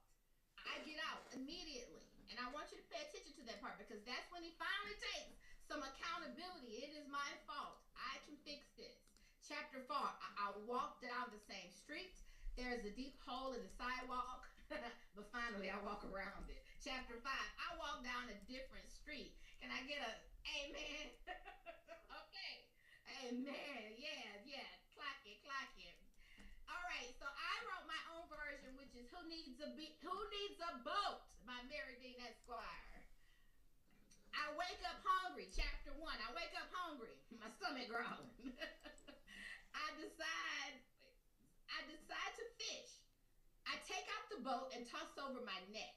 A storm comes and swallows my boat. I almost drown. It's not my fault. Chapter 2. I wake up to fish for food. I take out my boat and toss over my net. A storm comes. It's bumpy, but I survive. The fish I catch do not. My food is lost at sea. It is not my fault. Chapter 3. I wake up to fish for food. I take the boat out and toss over my net to catch fish. A storm comes. It's bumpy, but I survive. The fish I catch do not. My food is lost at sea, but it is my fault. My eyes are open. I will do better next time. Now we're starting to take some accountability. Chapter 4. I wake up early to fish for food. I take out the boat and toss over my net. A storm comes. It was exciting. It was bumpy, but I managed to survive. And so does my catch. I think I saw God. Chapter 5. I wake up and I thank God for today's daily bread. I walk outside and I notice the storm washed an abundance of fish upon my shore. All praises to the Most High. And the lesson here, the moral of the story is to always have an attitude of gratitude that puts you in the energy that attracts, that draws things in. And so if there's anything that we know about the laws of the universe, the attitude of gratitude, the being grateful as the praises go up, the blessings will always come down in equal or greater measure. Trust me, I measured it. And if we understand that, then we can get into the laws of the land. Okay, so I'm going to breeze through all of this. You guys know who I am. Mary Dean Esquire, the WallStreetLawyer.com, public interest or lawyer. Yes, that's me with Barack Obama, the first black president of the United States of America. Okay. All right. So just breezing through this so we can get through it. WallStreetLawyer.com. For you, the guys that don't know my story, I became the WallStreetLawyer.com on my darkest day, the darkest hour of my life. And I'll get into that in another. You should know that I've talked about that story many of times. Here I am at the Occupy Wall Street movement. My sign says, "Don't occupy Wall Street. Start a business." I was, cut my teeth on the wall. Wouldn't be who I am, and if I wasn't, for Wall Street. There I am on the charging bull. There I am getting what is that? A novelty check from the Manhattan Borough president when I won the business pitch competition. Mary, are you sharing your screen? Huh? Are you sharing your screen? Yes. Okay. Can you see my screen? No. You don't see my screen? Nope. No, ma'am. But I'm picking up. Yeah, I'm picking up the information you're putting down, but I'm not seeing your screen. But go ahead. Okay. Can y'all see it? I can see it. I can see it. Okay. Okay. Everybody else can see it. Okay. So Marcus, you can't see it, and you just make me breathe. Sorry. Okay, here I am with Dr. Yana Van Zant. She, like I said, I met her during my darkest hour. Well, the climax of that darkest hour. And she ended up endorsing my first book. I'll get into that another time. I want to get into the meat and bones of why I'm here. 50 Cent, I was the G Unity business coach. Woo, woo. Some of my students from Worthing High School, they got those grants. Very proud of my babies at the think tank. Brought Lil Flip out to Worthing High School, breezing through this. Dr. Boyce Watkins, I'll be on his panel tomorrow morning. The law of adversity, problems equal opportunities. My mission, here's my mission statement. Economic equality through entrepreneurship.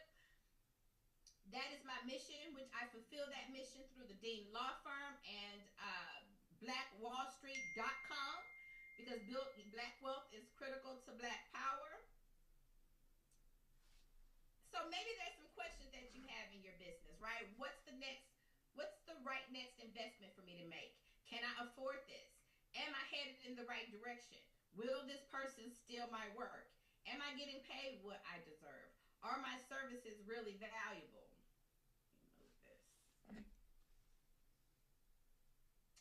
Oh my, everybody wants to be a boss. That's one of my other favorites. Everybody want to be a boss until it's time to finally act like one. Yes, you want to make money. Yes, your business should be making money. Business is a sport.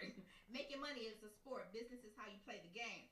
But there are things that part of the business that are not so sexy that a lot of people overlook until it is absolutely too late. So this is where we come into my Black Wall Street lift systems, where we go through your legal, insurance, financial, and tax systems. How do you make sure your business is protected for business disputes on the back end? By making sure you put the corporate compliance, and not just that you start that business and you file your paperwork and shove it in your cabinet, close the door, and think you're one and done. No, are you maintaining that corporate structure over time? Are you doing the things every single day, every single week, every single month, every single quarter, okay, and every single year to make sure that that business structure that you created is still there, okay? It's not one and done, guys. Okay, so everybody knows that you need to write down your goal. In order to hit your target, it's the secret, the law of attraction, vision, you need to be able to see what you're looking at.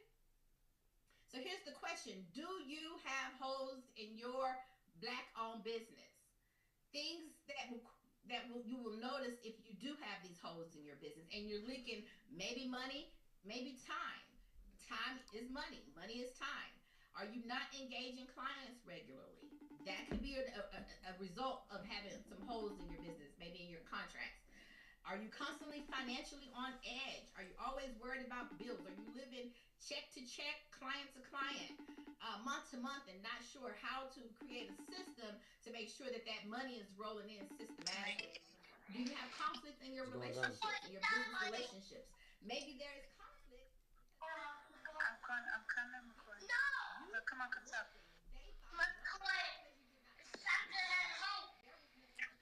I'm on a masterclass. I was just calling you to see if the Xfinity people showed up and did their thing. Yeah, that's good.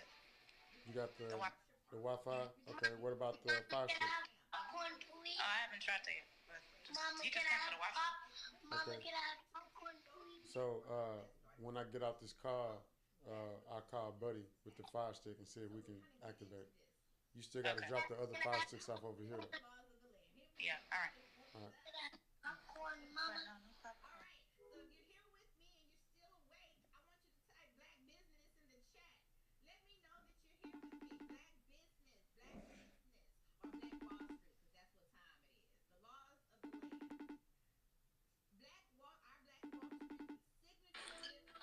I'm talking to the kids. Okay.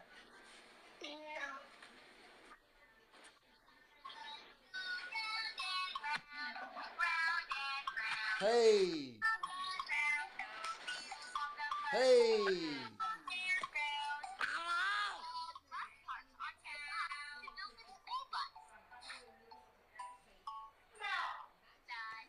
What's up, Nia? Good morning.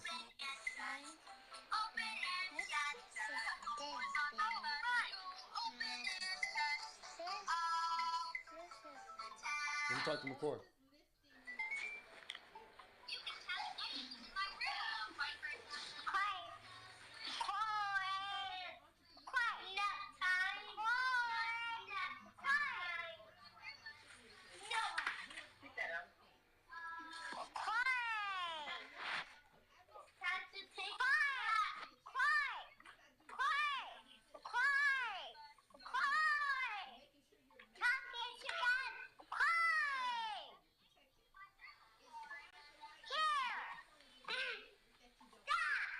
McCoy.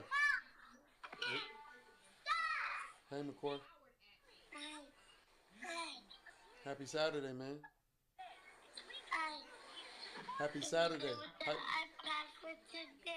Oh, yeah? You playing with the iPad all day, huh? How you doing over there, man? You good? All right, I'll give you a call once I get done with this class. I just want to say hi. You're supposed to say hi back. No, I stay in the.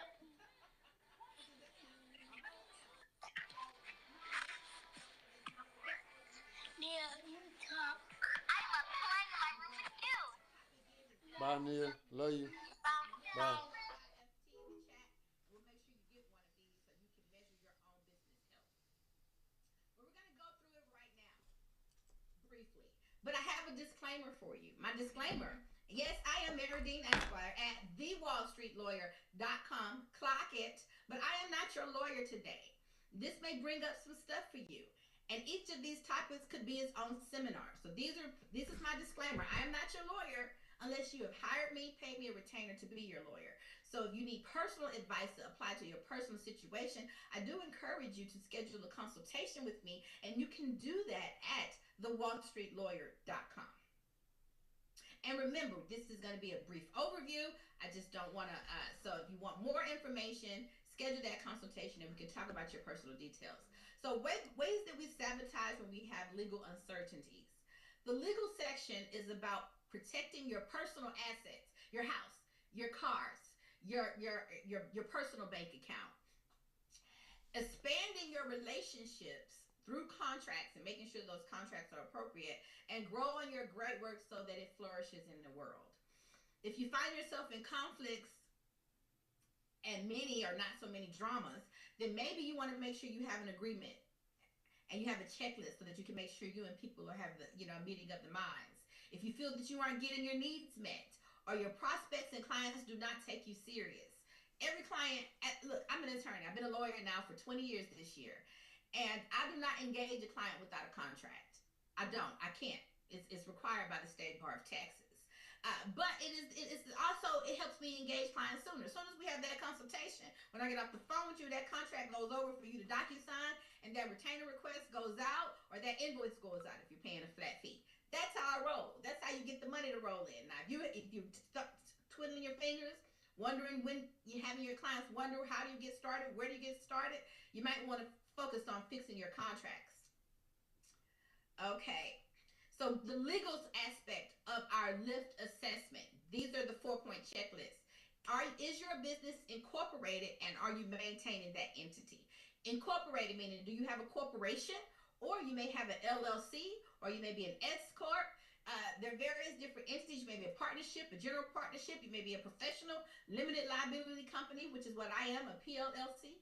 So is that business incorporated? Now, how you are incorporated will determine how you should maintain that business structure over time.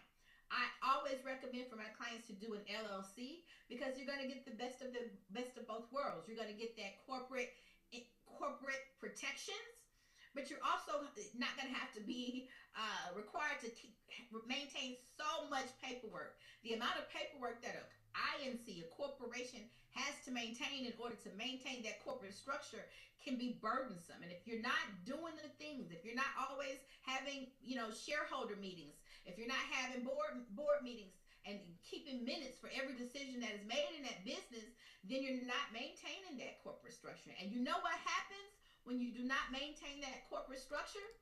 It's like you don't have it. Case in point. I have a lawsuit right now. I'm going to talk about stuff about this company. I have a lawsuit right now where I'm suing Red Rooster and Carrington's. Most of you guys don't know this, but they are owned by some of the same owners. And and so I got an order.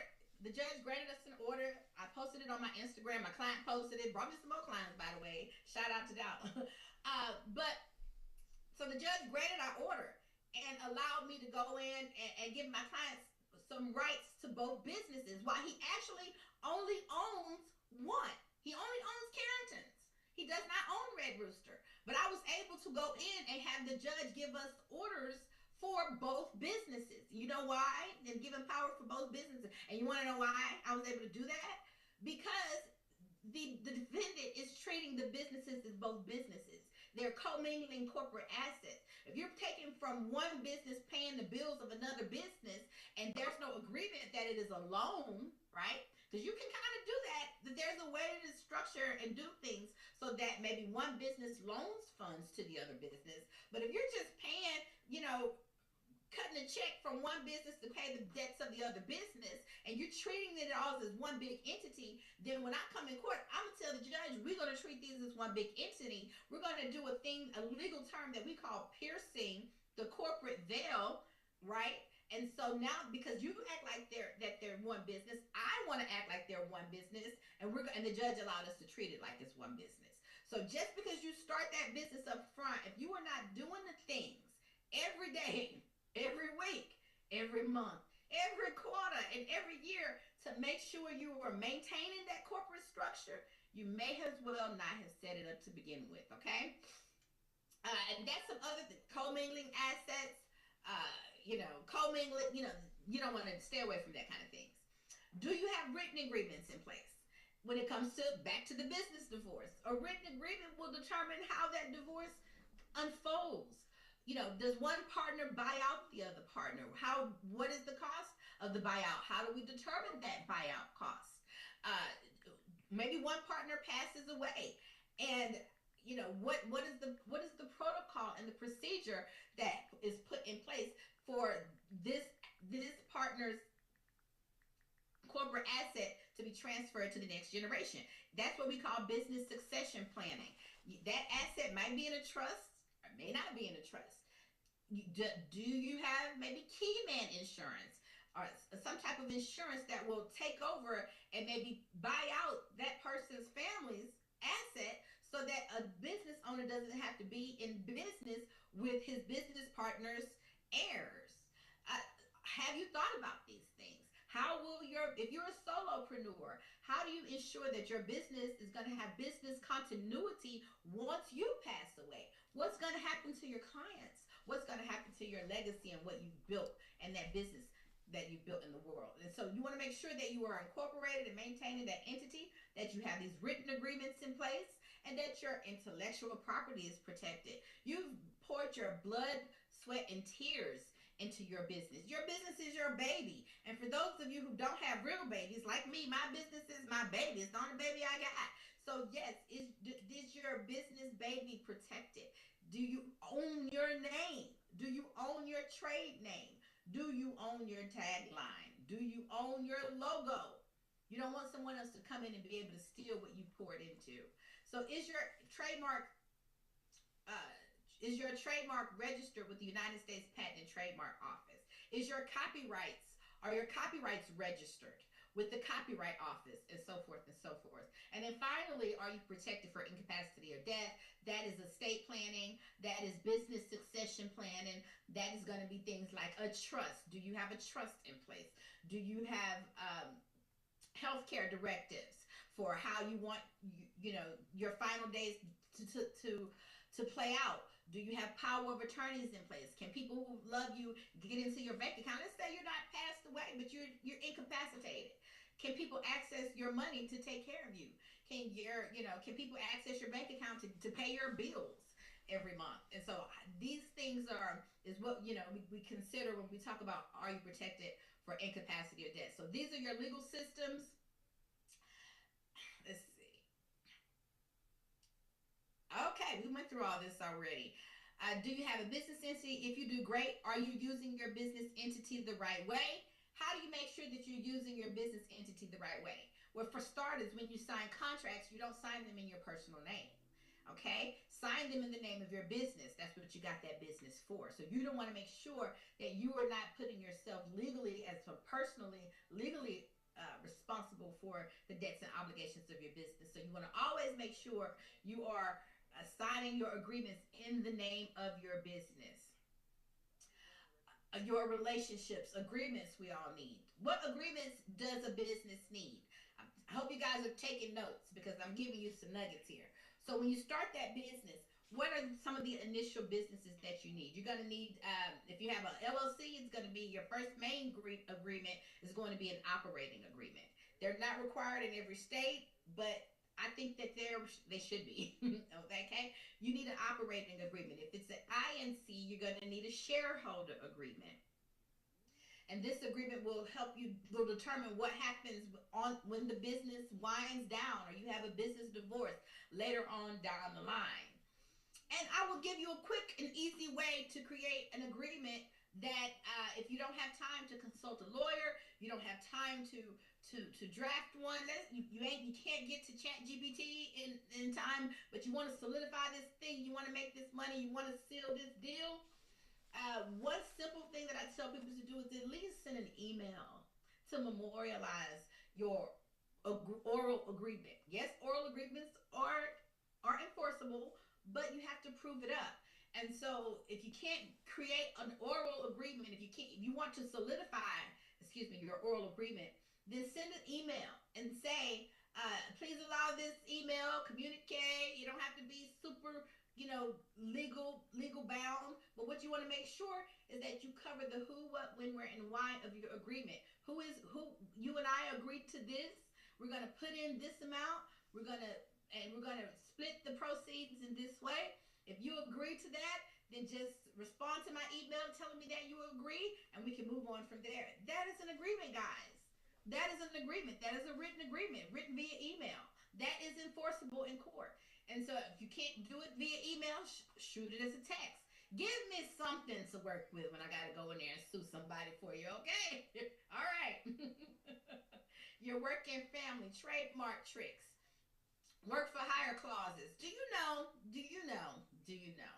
that when you hire people to do things, you hire someone to build a website for you or to take videos for you or even, take photos of you.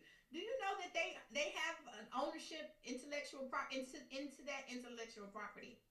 And so, do you have work for hire clauses in your agreements? Do you have an agreement where someone says, "Look, once I get paid, I own this." You transferring that ownership to you as a customer.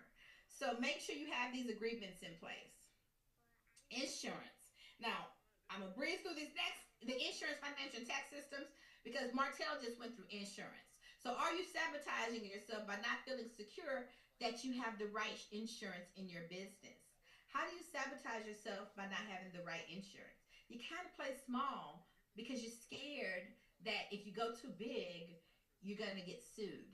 It's the same way for making sure you might not play big because your intellectual property is not protected, and so you don't want people to see every little thing because you don't want to be too exposed because you're not protected. Same as with insurance, and so insurance with proper home and auto. Most of you guys out there are gonna have auto insurance because it's required by law, and you're gonna have your homeowner's insurance because it's required by law or where you live, right? Most of us will have that health coverage. Most of us will have that. A lot of you who have your 9 to 5 jobs, you get health coverage through your jobs. For those of you who don't and you have your own business, I do hope that you have insurance that you're able to provide that through your own company. You can't get your own insurance, by the way. Do you have proper business insurance? Do you have proper liability, general liability insurance? Do you have errors and omissions insurance? Do you have liability insurance like I have as an attorney, as a professional? And then do you have life insurance to protect your life? And then another form of insurance that we added on here that most people would not consider to be insurance is community and network support. And I like to, shout out to Black Wall Street because you're insuring yourself by being a part of a network like this, that community and that network support.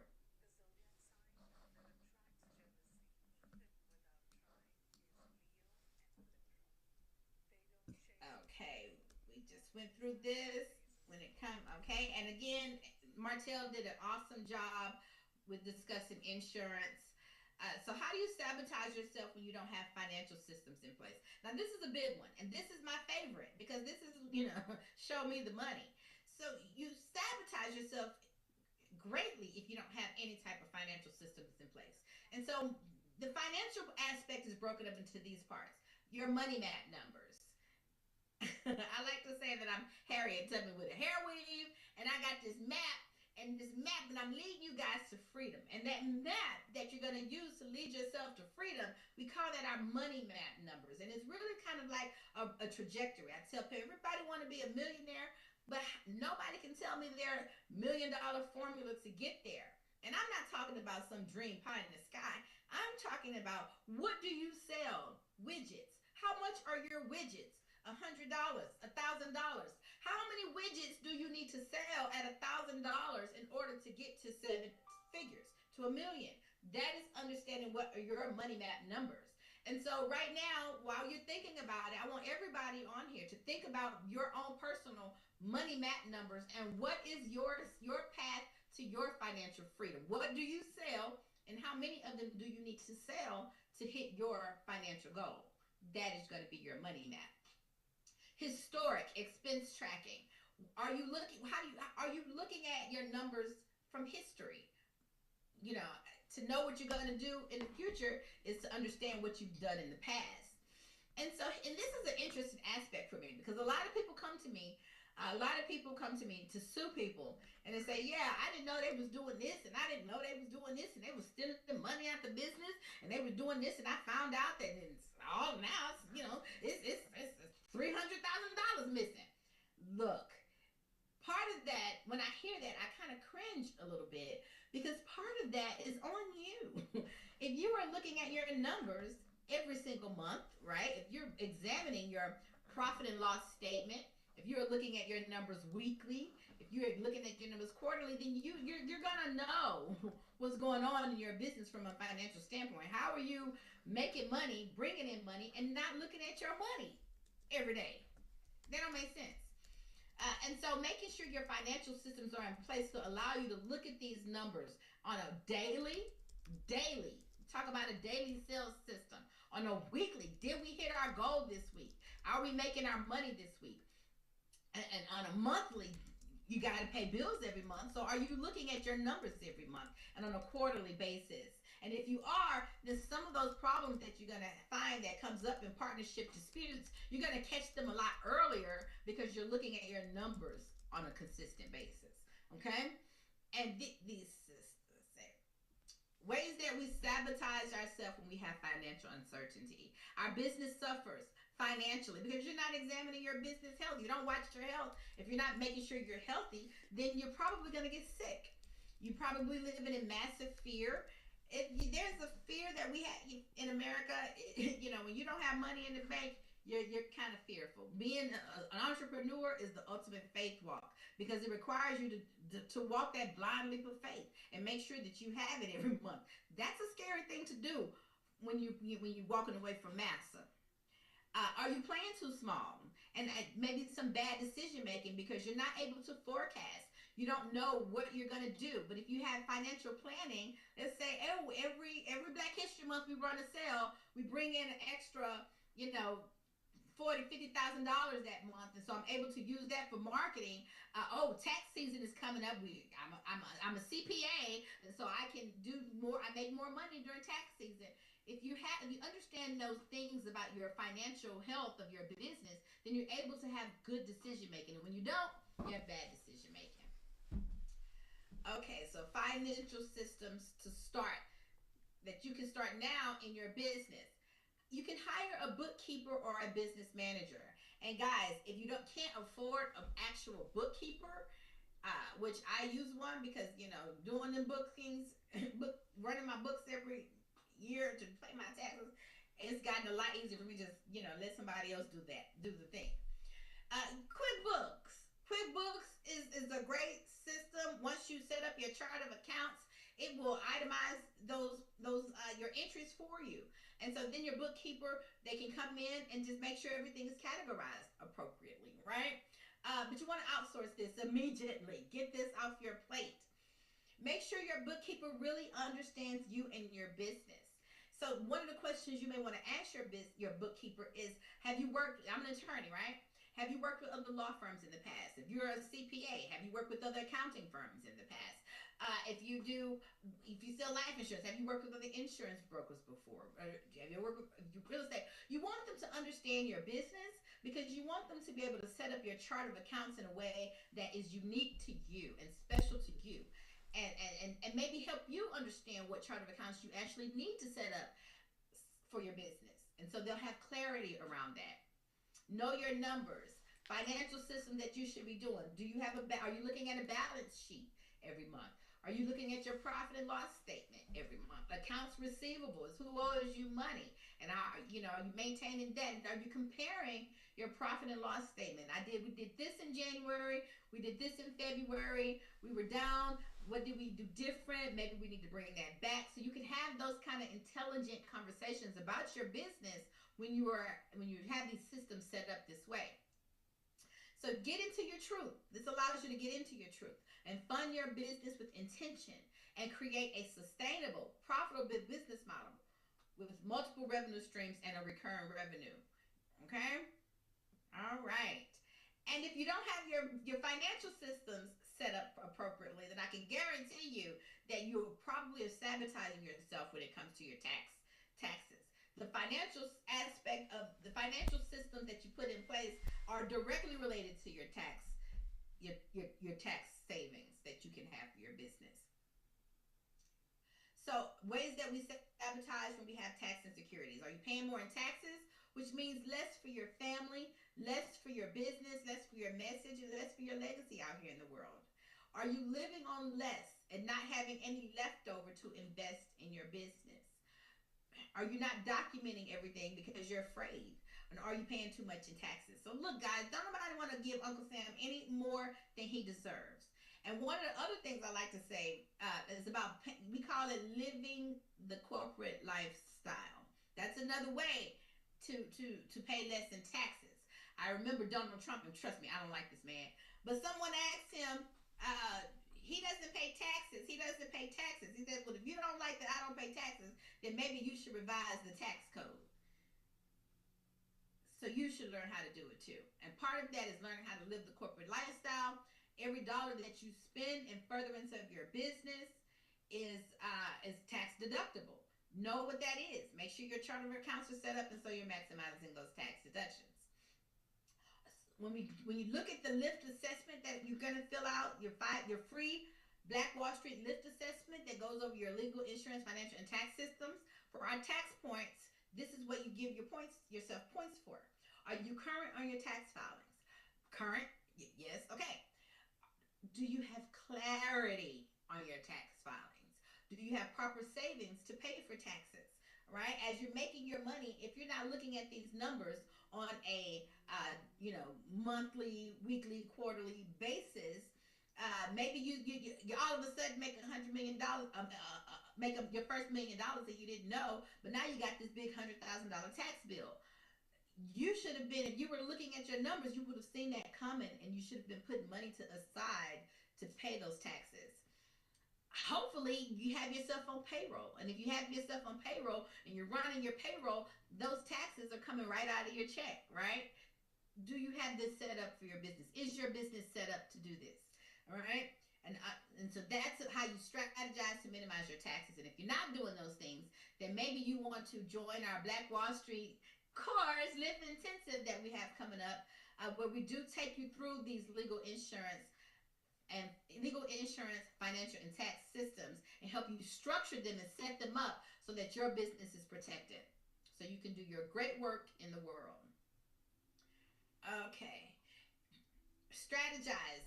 Are you meeting with your CPA at least 2 times a year, not just at tax time? Because you can't, if you're just meeting with them at tax time to do your taxes, then you're not taking advantage of tax savings that you could have implemented the entire year. Okay. I already have a business. Why do I need any of this? Remember when we talked earlier about piercing the corporate veil? Starting a business is one thing. Maintaining that business structure over time is another.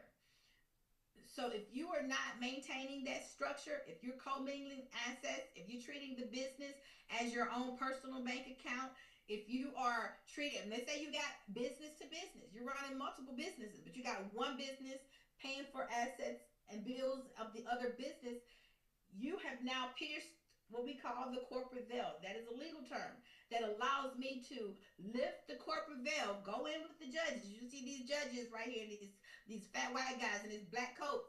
You piercing the corporate veil says we get to look underneath the corporation and act like it does not exist and treat it as like it doesn't exist because they're treating it like it doesn't exist, and do what we will from there.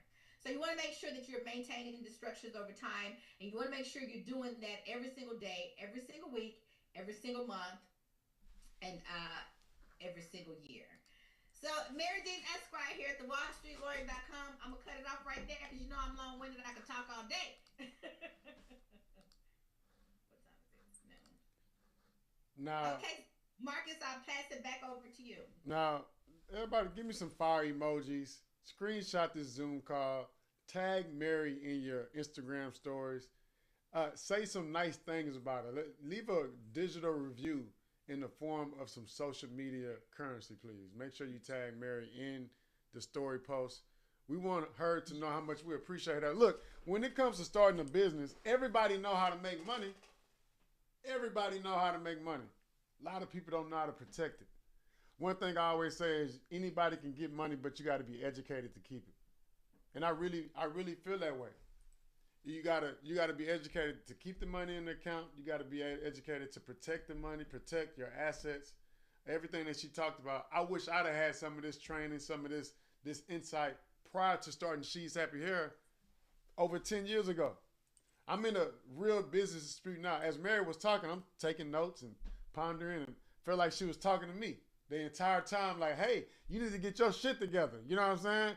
And she's not talking to me. She's talking to all the business owners, all the entrepreneurs. And what happens is you're a solopreneur right now, and you don't think that you're going to go through these things. You think that, hey, I'm making money, and I don't need all these agreements in place, and I don't need all this structure in place. But then when you start adding team members, because you can't do nothing by yourself, that's when things start getting shady, and you start finding yourself feeling indifferent, and you find yourself in the courts in a dispute.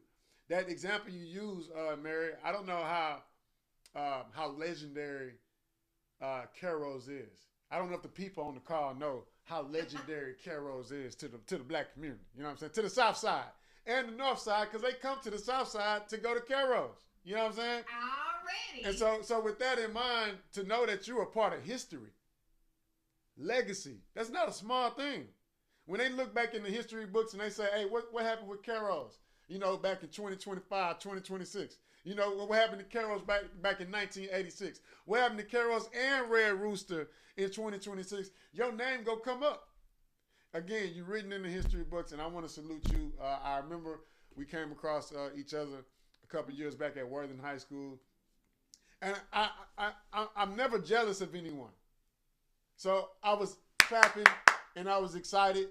But I noticed that you had received a room or a library or a piece of art. Kind of explain what was it that happened at Worthing High School where they were honoring you and showing appreciation to all the hard work that you're doing and you coming back to the community giving back. Talk about that a little bit. And I'm bringing it up because when you do what you're supposed to do in business, that's what you get. You get remembered. You get monuments. You get statues. You get murals. You get all of the above. Go ahead, Mary. You know what? Actually, I commissioned that mural. And so, in honoring, he was the state senator, Rodney Ellis, at the time. Now he's the Harris County Commissioner, and State Representative Dr. Alma A. Allen. And the theme of the mural was Each One, Teach One, Pass It On. Because I wouldn't be who I am if it wasn't for some of those early people who poured into me. So I wanted to make sure that I paid it forward and left something behind for the next generation. So yes, it was commissioned by the WallStreetLawyer.com. I put that up on the wall for a reason too, because I wanted my little kids in Sunnyside to understand that just because you're from Sunnyside don't mean that you have to stay here. The world is your oyster, and I'm all the way from Sunnyside to the WallStreetLawyer.com. So yeah. You know what I'm saying? So again, you want to do something to be remembered. You want to do something to protect your legacy. One of the questions I have is for everybody. This was a thought on EYL. They had an interview guest, and one of the things that she said was, "Hey, something like you should go into business looking to sell." And I want you to know, when you start a business as a founder, I'm a founder, right? As a founder, I didn't start this thing looking to sell. I started this thing looking to build a legacy, expand, scale, grow across the world. Not across Texas, not across the U.S., but across the world. And so if your thought process is, hey, I'm going to start this thing, build it, and to sell it, then I don't know. You know, again, I'm with you, but I think legacy is about keeping it, building it, growing it, scaling it, protecting it. That's why I'm glad we had Martell on the call talking about insurance and trust. That's why I'm glad we had Mary on the call talking about business disputes and protecting all of your assets. And again, for myself, I just want you guys to know that every last Saturday of the month, we're doing these calls. We've been doing them since COVID started 2020. And the reason why we do them is because we care about y'all. It's a lot of people on earth that's making money. A lot of people on earth that's showing you the money, but they're not teaching you how to get the money. They're not teaching you how to protect the money. And a lot of things that I've been showing you is just how to make money online. How to make, create, and generate money online. It's only, let me not talk. I'm going to show you. Share my screen, man. Because sometimes they be thinking like I just be talking and stuff, man. So get your questions ready. If you have any questions for Mary, Marcus, or Martell, the 3 M's, man, we about to start this collaboration, man. We're going into February, Black History Month. Exciting. You know what I'm saying? Excited about life. So, let me see. We got ChatGPT. I came to ChatGPT for something. Somebody remind me, what was I coming here for? Help me out. What was I coming to ChatGPT for? You got CRMs. Oh, how many people making money online? How many people in the U.S. generate money online? Every time you come to a Globalpreneur Masterclass, I want you to learn something, but more importantly, I want you to get closer to making money online. I want you to get closer. 72 to 76 million Americans freelance. That's roughly about 1 in every 4 to 3 workers in the U.S. workforce. So that means if you got a job and you clocking in every day, when you clocking in every day at work, you can multitask and clock in for yourself too on your phone, right? Or you can clock out only to clock in for yourself after work. That's how you get better. You clock in, clock out, clock in, clock out to get better. But if you clocking in and then clocking out and watching TV and scrolling on the gram all day, you're not going to get the results that you want to get. A 2021 survey, 16% of Americans had earned money through an online gig platform, including remote digital work. 16%. 16% of people make money online. I want to change that. I want that number to be a lot of us. If we are part of that 16% and we on this call, then great. But what we want to do is encourage the people around us to also make some bread online, because a lot of people's dreams are set to go get the bag. And so that's why we do these Globalpreneur Masterclasses. We always bring like-minded people on the call, heavy hitters on the call like Mary.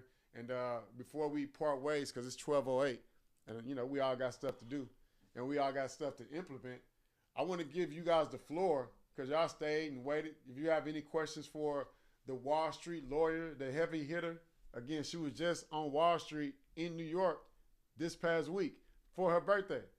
So it's not a game here. We are Black Wall Street. We do have 1 million followers. You know, we do have businesses and brands that are generating income and millions of dollars on and offline. We are a team of people, and we want more people to join us. So if you want to join Black Wall Street, again, you can click that link. We dropped a couple links in the chat. Become a committee member. We're looking for leaders, looking for members, and we're looking for people just like you. I do want to open the floor for any questions, though. Again, you don't have these type of people all in one space. It's virtual. You don't have to be shy.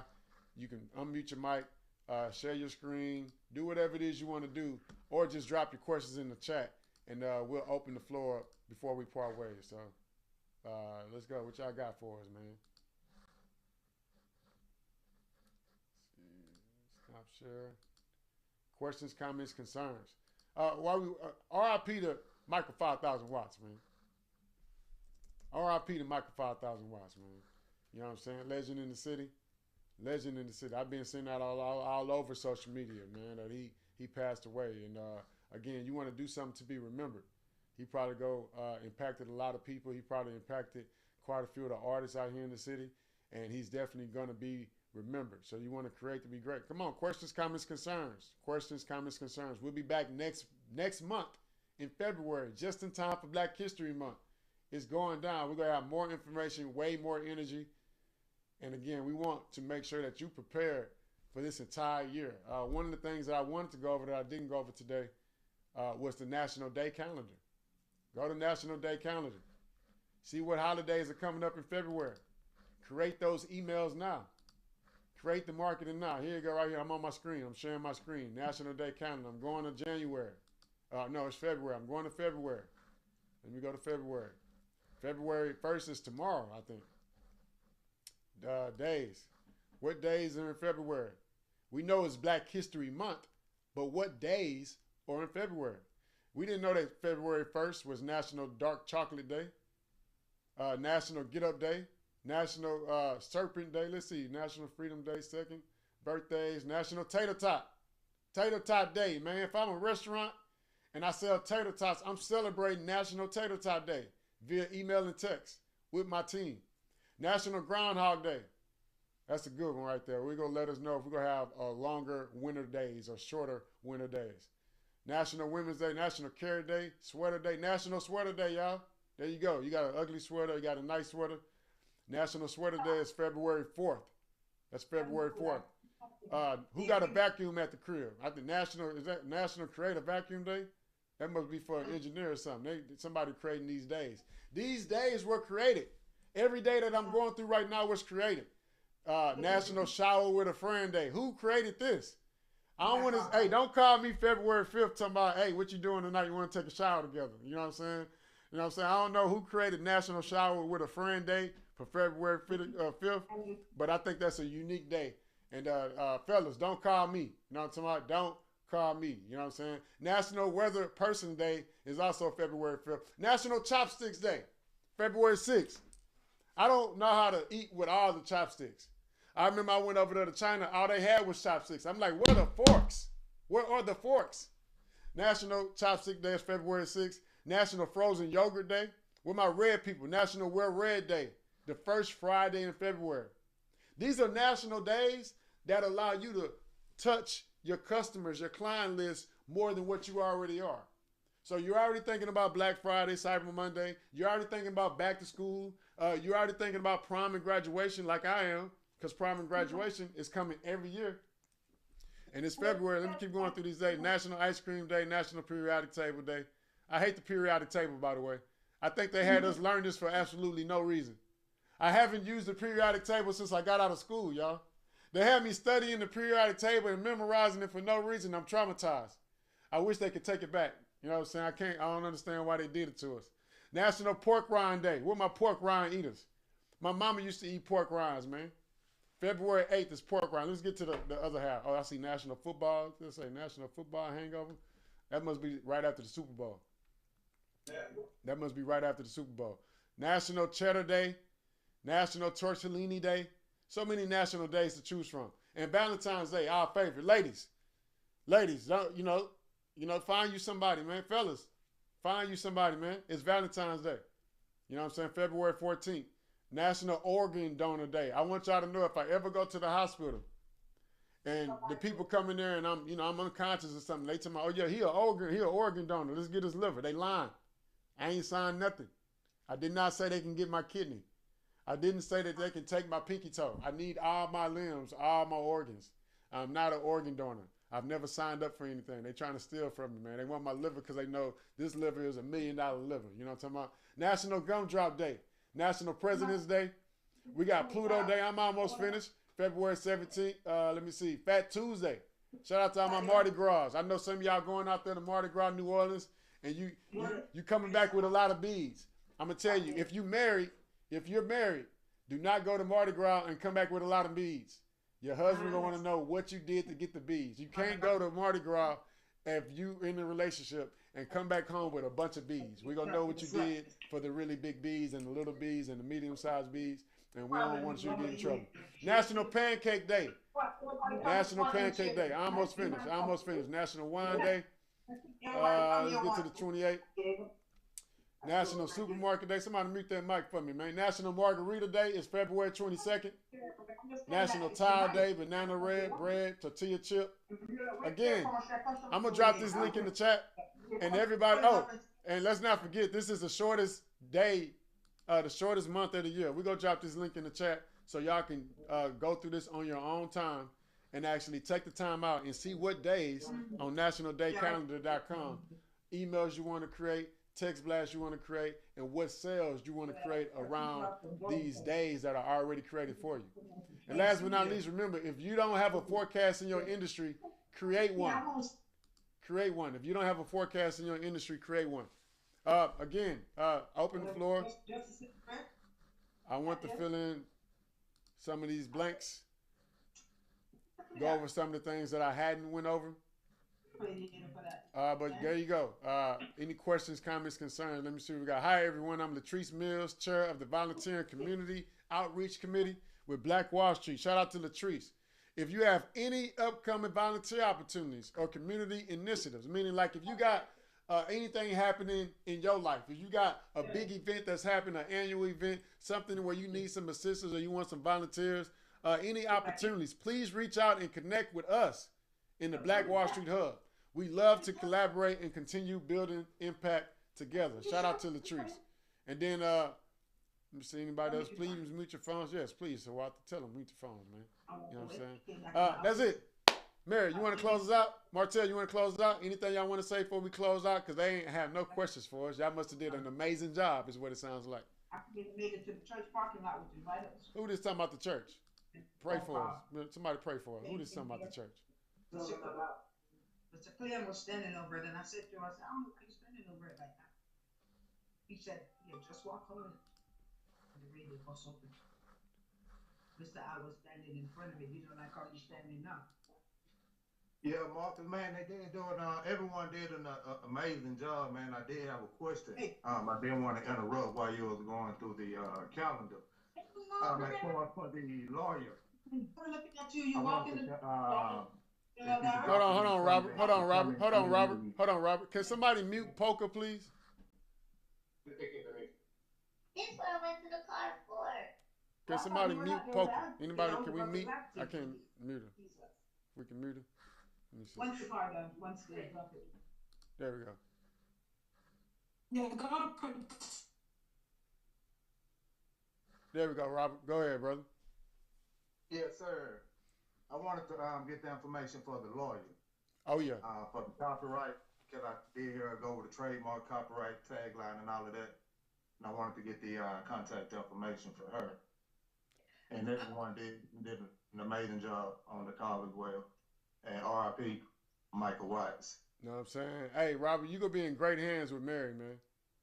I'm talking about, look, because you got the Frickles Pickles over there. I know you got all type of slogans you're trying to trademark and protect and keep moving the brand forward, man. So I'm excited that y'all are connecting right here on this call, man. So shout out to you for making the connection, for extending the hand. And I'm sure Mary's going to take care of you along the way.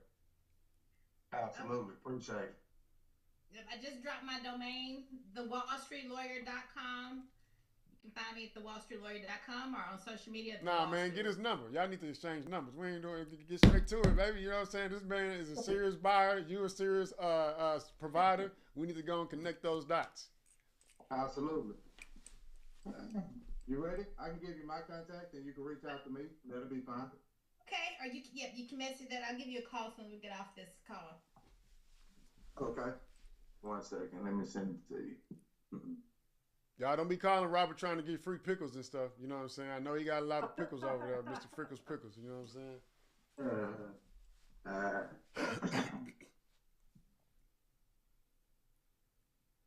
All right. So I sent it to you right there, and I got it there as well. Okay. Got it. Hey, I appreciate it. This right here, this is a lot of information received today. And like you say, it don't mean nothing unless you implement. So that's what I'm doing now. I appreciate everybody on the call, man. Yes, sir. I did kind of briefly talk about Michael 5,000 watts, man. But hey, I don't know if y'all know, man. Again, this legend. I don't even know how to say how legendary he is, but you'll see it all on social media these next couple of days. You'll see me at the funeral as well. I took Michael Watts and Swisher House to the Navy with me, man. I was in the military, man, out there in San Diego, putting everybody on Swisher House and Screwed Up Click, you know what I'm saying, SUC and Dirty Third, you know what I'm saying, them Austin boys, just know like music, it transcends and it touches everybody, and we're all connected one way or another. So again, RIP to Michael 5,000 watts. The one thing that I dislike about what I'm seeing now is that he been a legend, but now everybody's gonna be posting, and he's not gonna get a chance to see this. I don't want to die, and then people start talking about Marcus was great. Marcus was giving back. Marcus was tell me now, man. Don't wait till I pass out, and then everybody start to posting and tagging and all that, telling me how much they care and love me and love what I was doing for the community. I get enough recognition now, but that's not why I'm doing it. I'm doing it because I really care about the people. I really do want everybody at the top of the mountain. I really do want everybody making money online. I really do want everybody jumping into entrepreneurship because I used to have a job. I used to have a mindset of just go to work and clock in and clock out and go home. And then my mind changed. Somehow, some way, I went to college. I got a bunch of degrees. One degree I got was my business degree, and I've been creating jobs and businesses ever since. And so I want you to experience that because I already experienced the job part, but it's another side that it gets greater. And I want you to experience that. So again, come to the call last Saturday of every month. We always go accidentally give you some strategies where you might accidentally learn how to make some money online. Some of y'all didn't know about nationaldaycalendar.com today. Some of y'all didn't know what a CRM was. Some of y'all didn't know what a short code, that short codes exist. But now you do. Now you probably want to get a short code because now it's ingrained in your mind. Short code, long money. Remember, you heard it here. Marcus Bowers TV, Mary Dean Esquire, as well as Martell, CEO of Trust AVO. Peace out, everybody. Tell somebody how much information you got, and I hope to see you next month. Deuces. Bye.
Somebody just asked me what a CRM is. What's a CRM? What's a CRM? Let me tell them what a CRM is, man.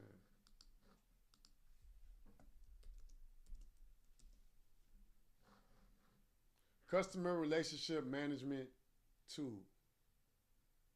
Yep. It's a strategic process that organizations use to manage, analyze, and improve their interactions with customers, even when they're not in front of them. So it's basically a customer service tool that's used online, centralizing data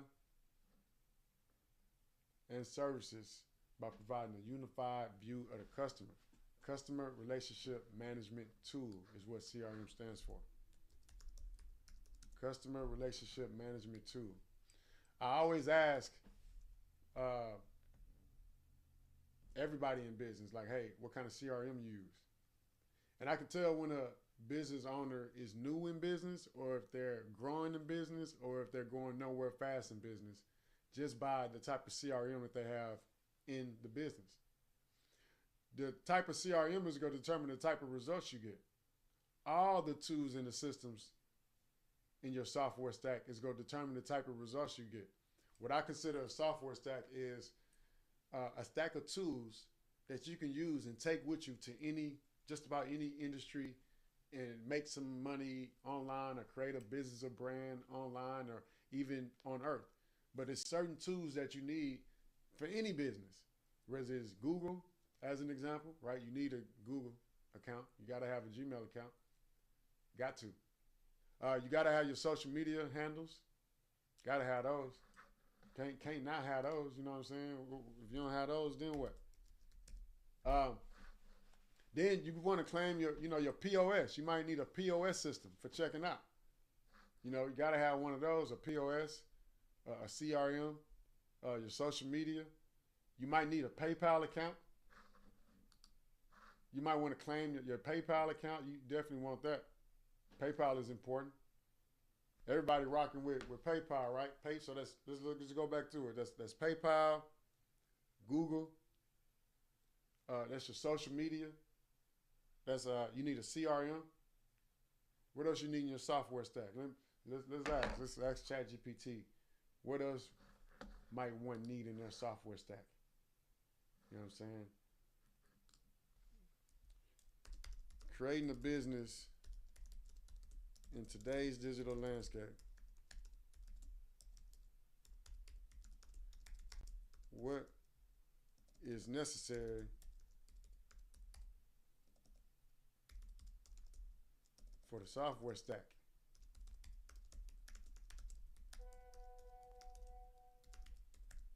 What's necessary for the software stack, man? Look, I'm registering to be a professor at the University of Houston downtown, man. I applied. I plan on being accepted. You'll be calling me Professor Bowers in a little while. Foundation, identity, and communication.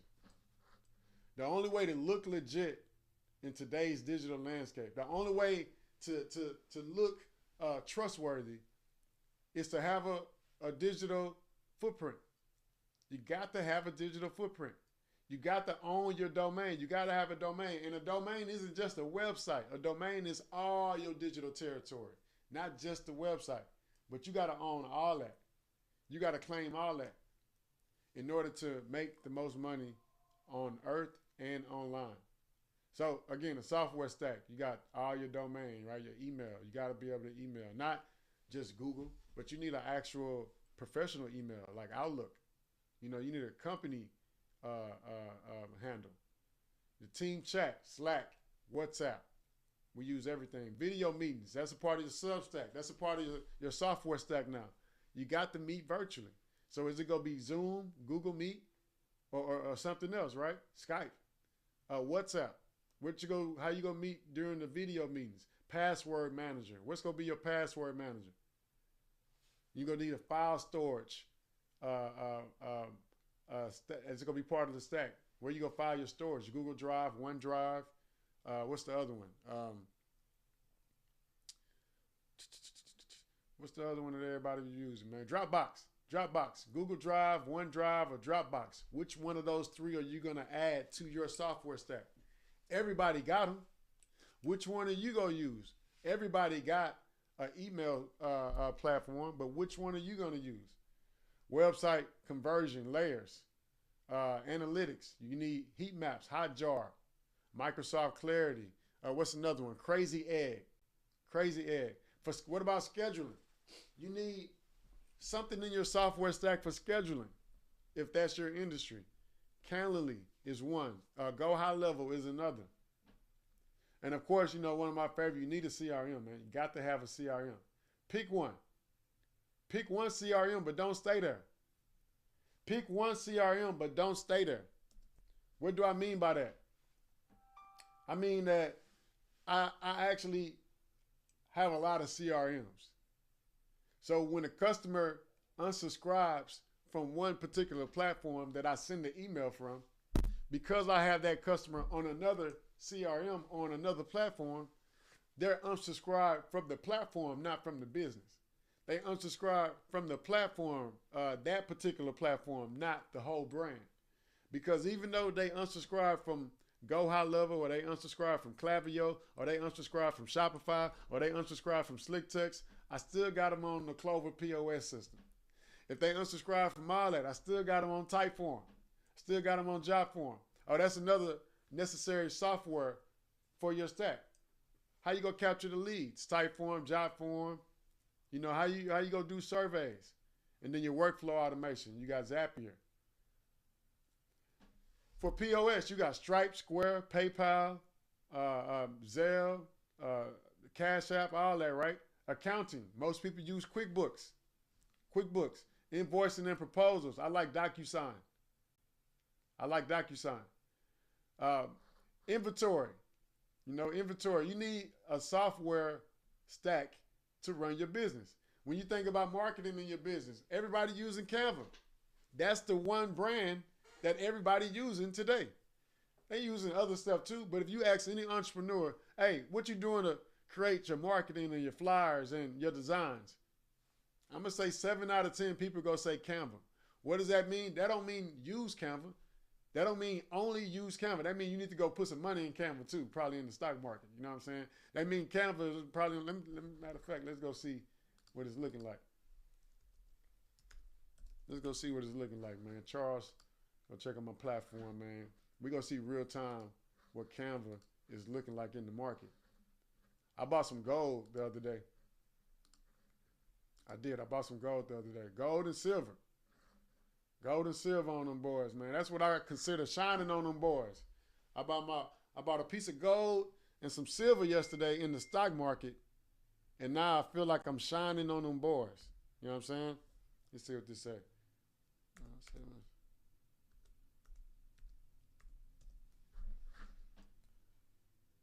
Yeah, I want to know what Canva is doing and saying right now, man. Let's see what Canva, does Canva have a stock symbol? That's ChatGPT. Does Canva have a stock symbol? I'm sure. Canva stock symbol.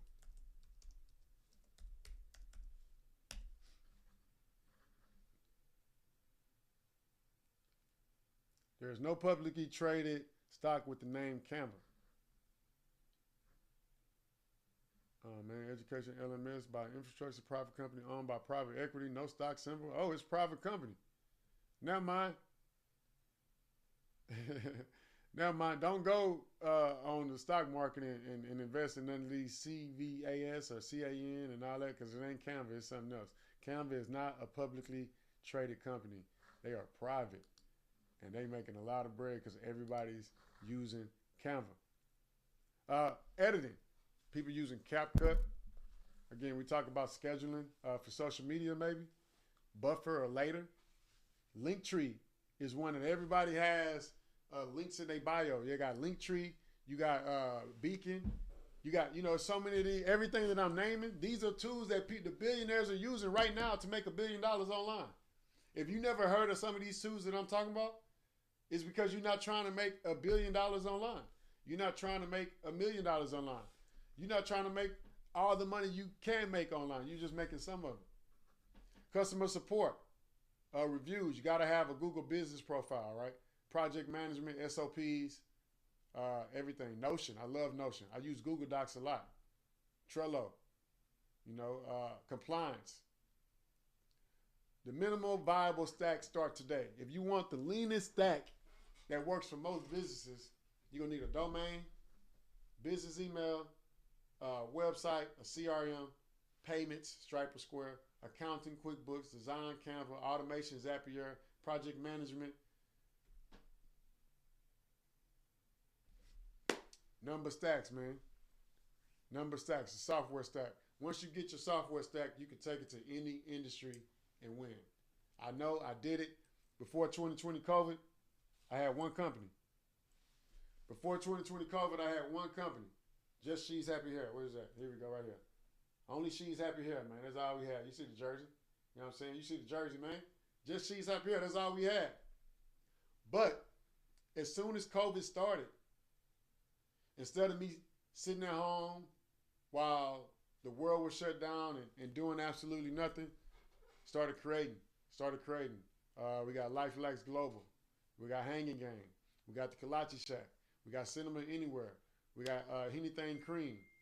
And many more brands to come. So the same strategies we use to start She's Happy Hair, I use to jump into all these other industries using some of these same similar or like software stacks. Shout out to the team, man.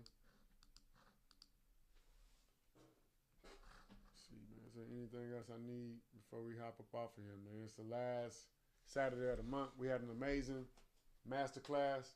We do this each and every last Saturday of the month. Shout out to HTX Millennials. We also have events the last Thursday of every month where you come out and network with like-minded entrepreneurs. We had a couple of people came out yesterday, and the last event, there were deals with people networking there in upwards to $100,000, like partnerships, collaborations, deals being made. So I know you got to be there to get it. So if you wasn't there yesterday, you can be there next Thursday, the last Thursday of the month. If you wasn't on this masterclass today, you can be there next month, the last Saturday of the month. Again, we're consistent with these events, these virtual times, these in-person events, and I hope to see you at one of them or all of them. See, am I forgetting anything? Nope. That's it, man. That's it. We'll close it out. Shut down this masterclass for the day.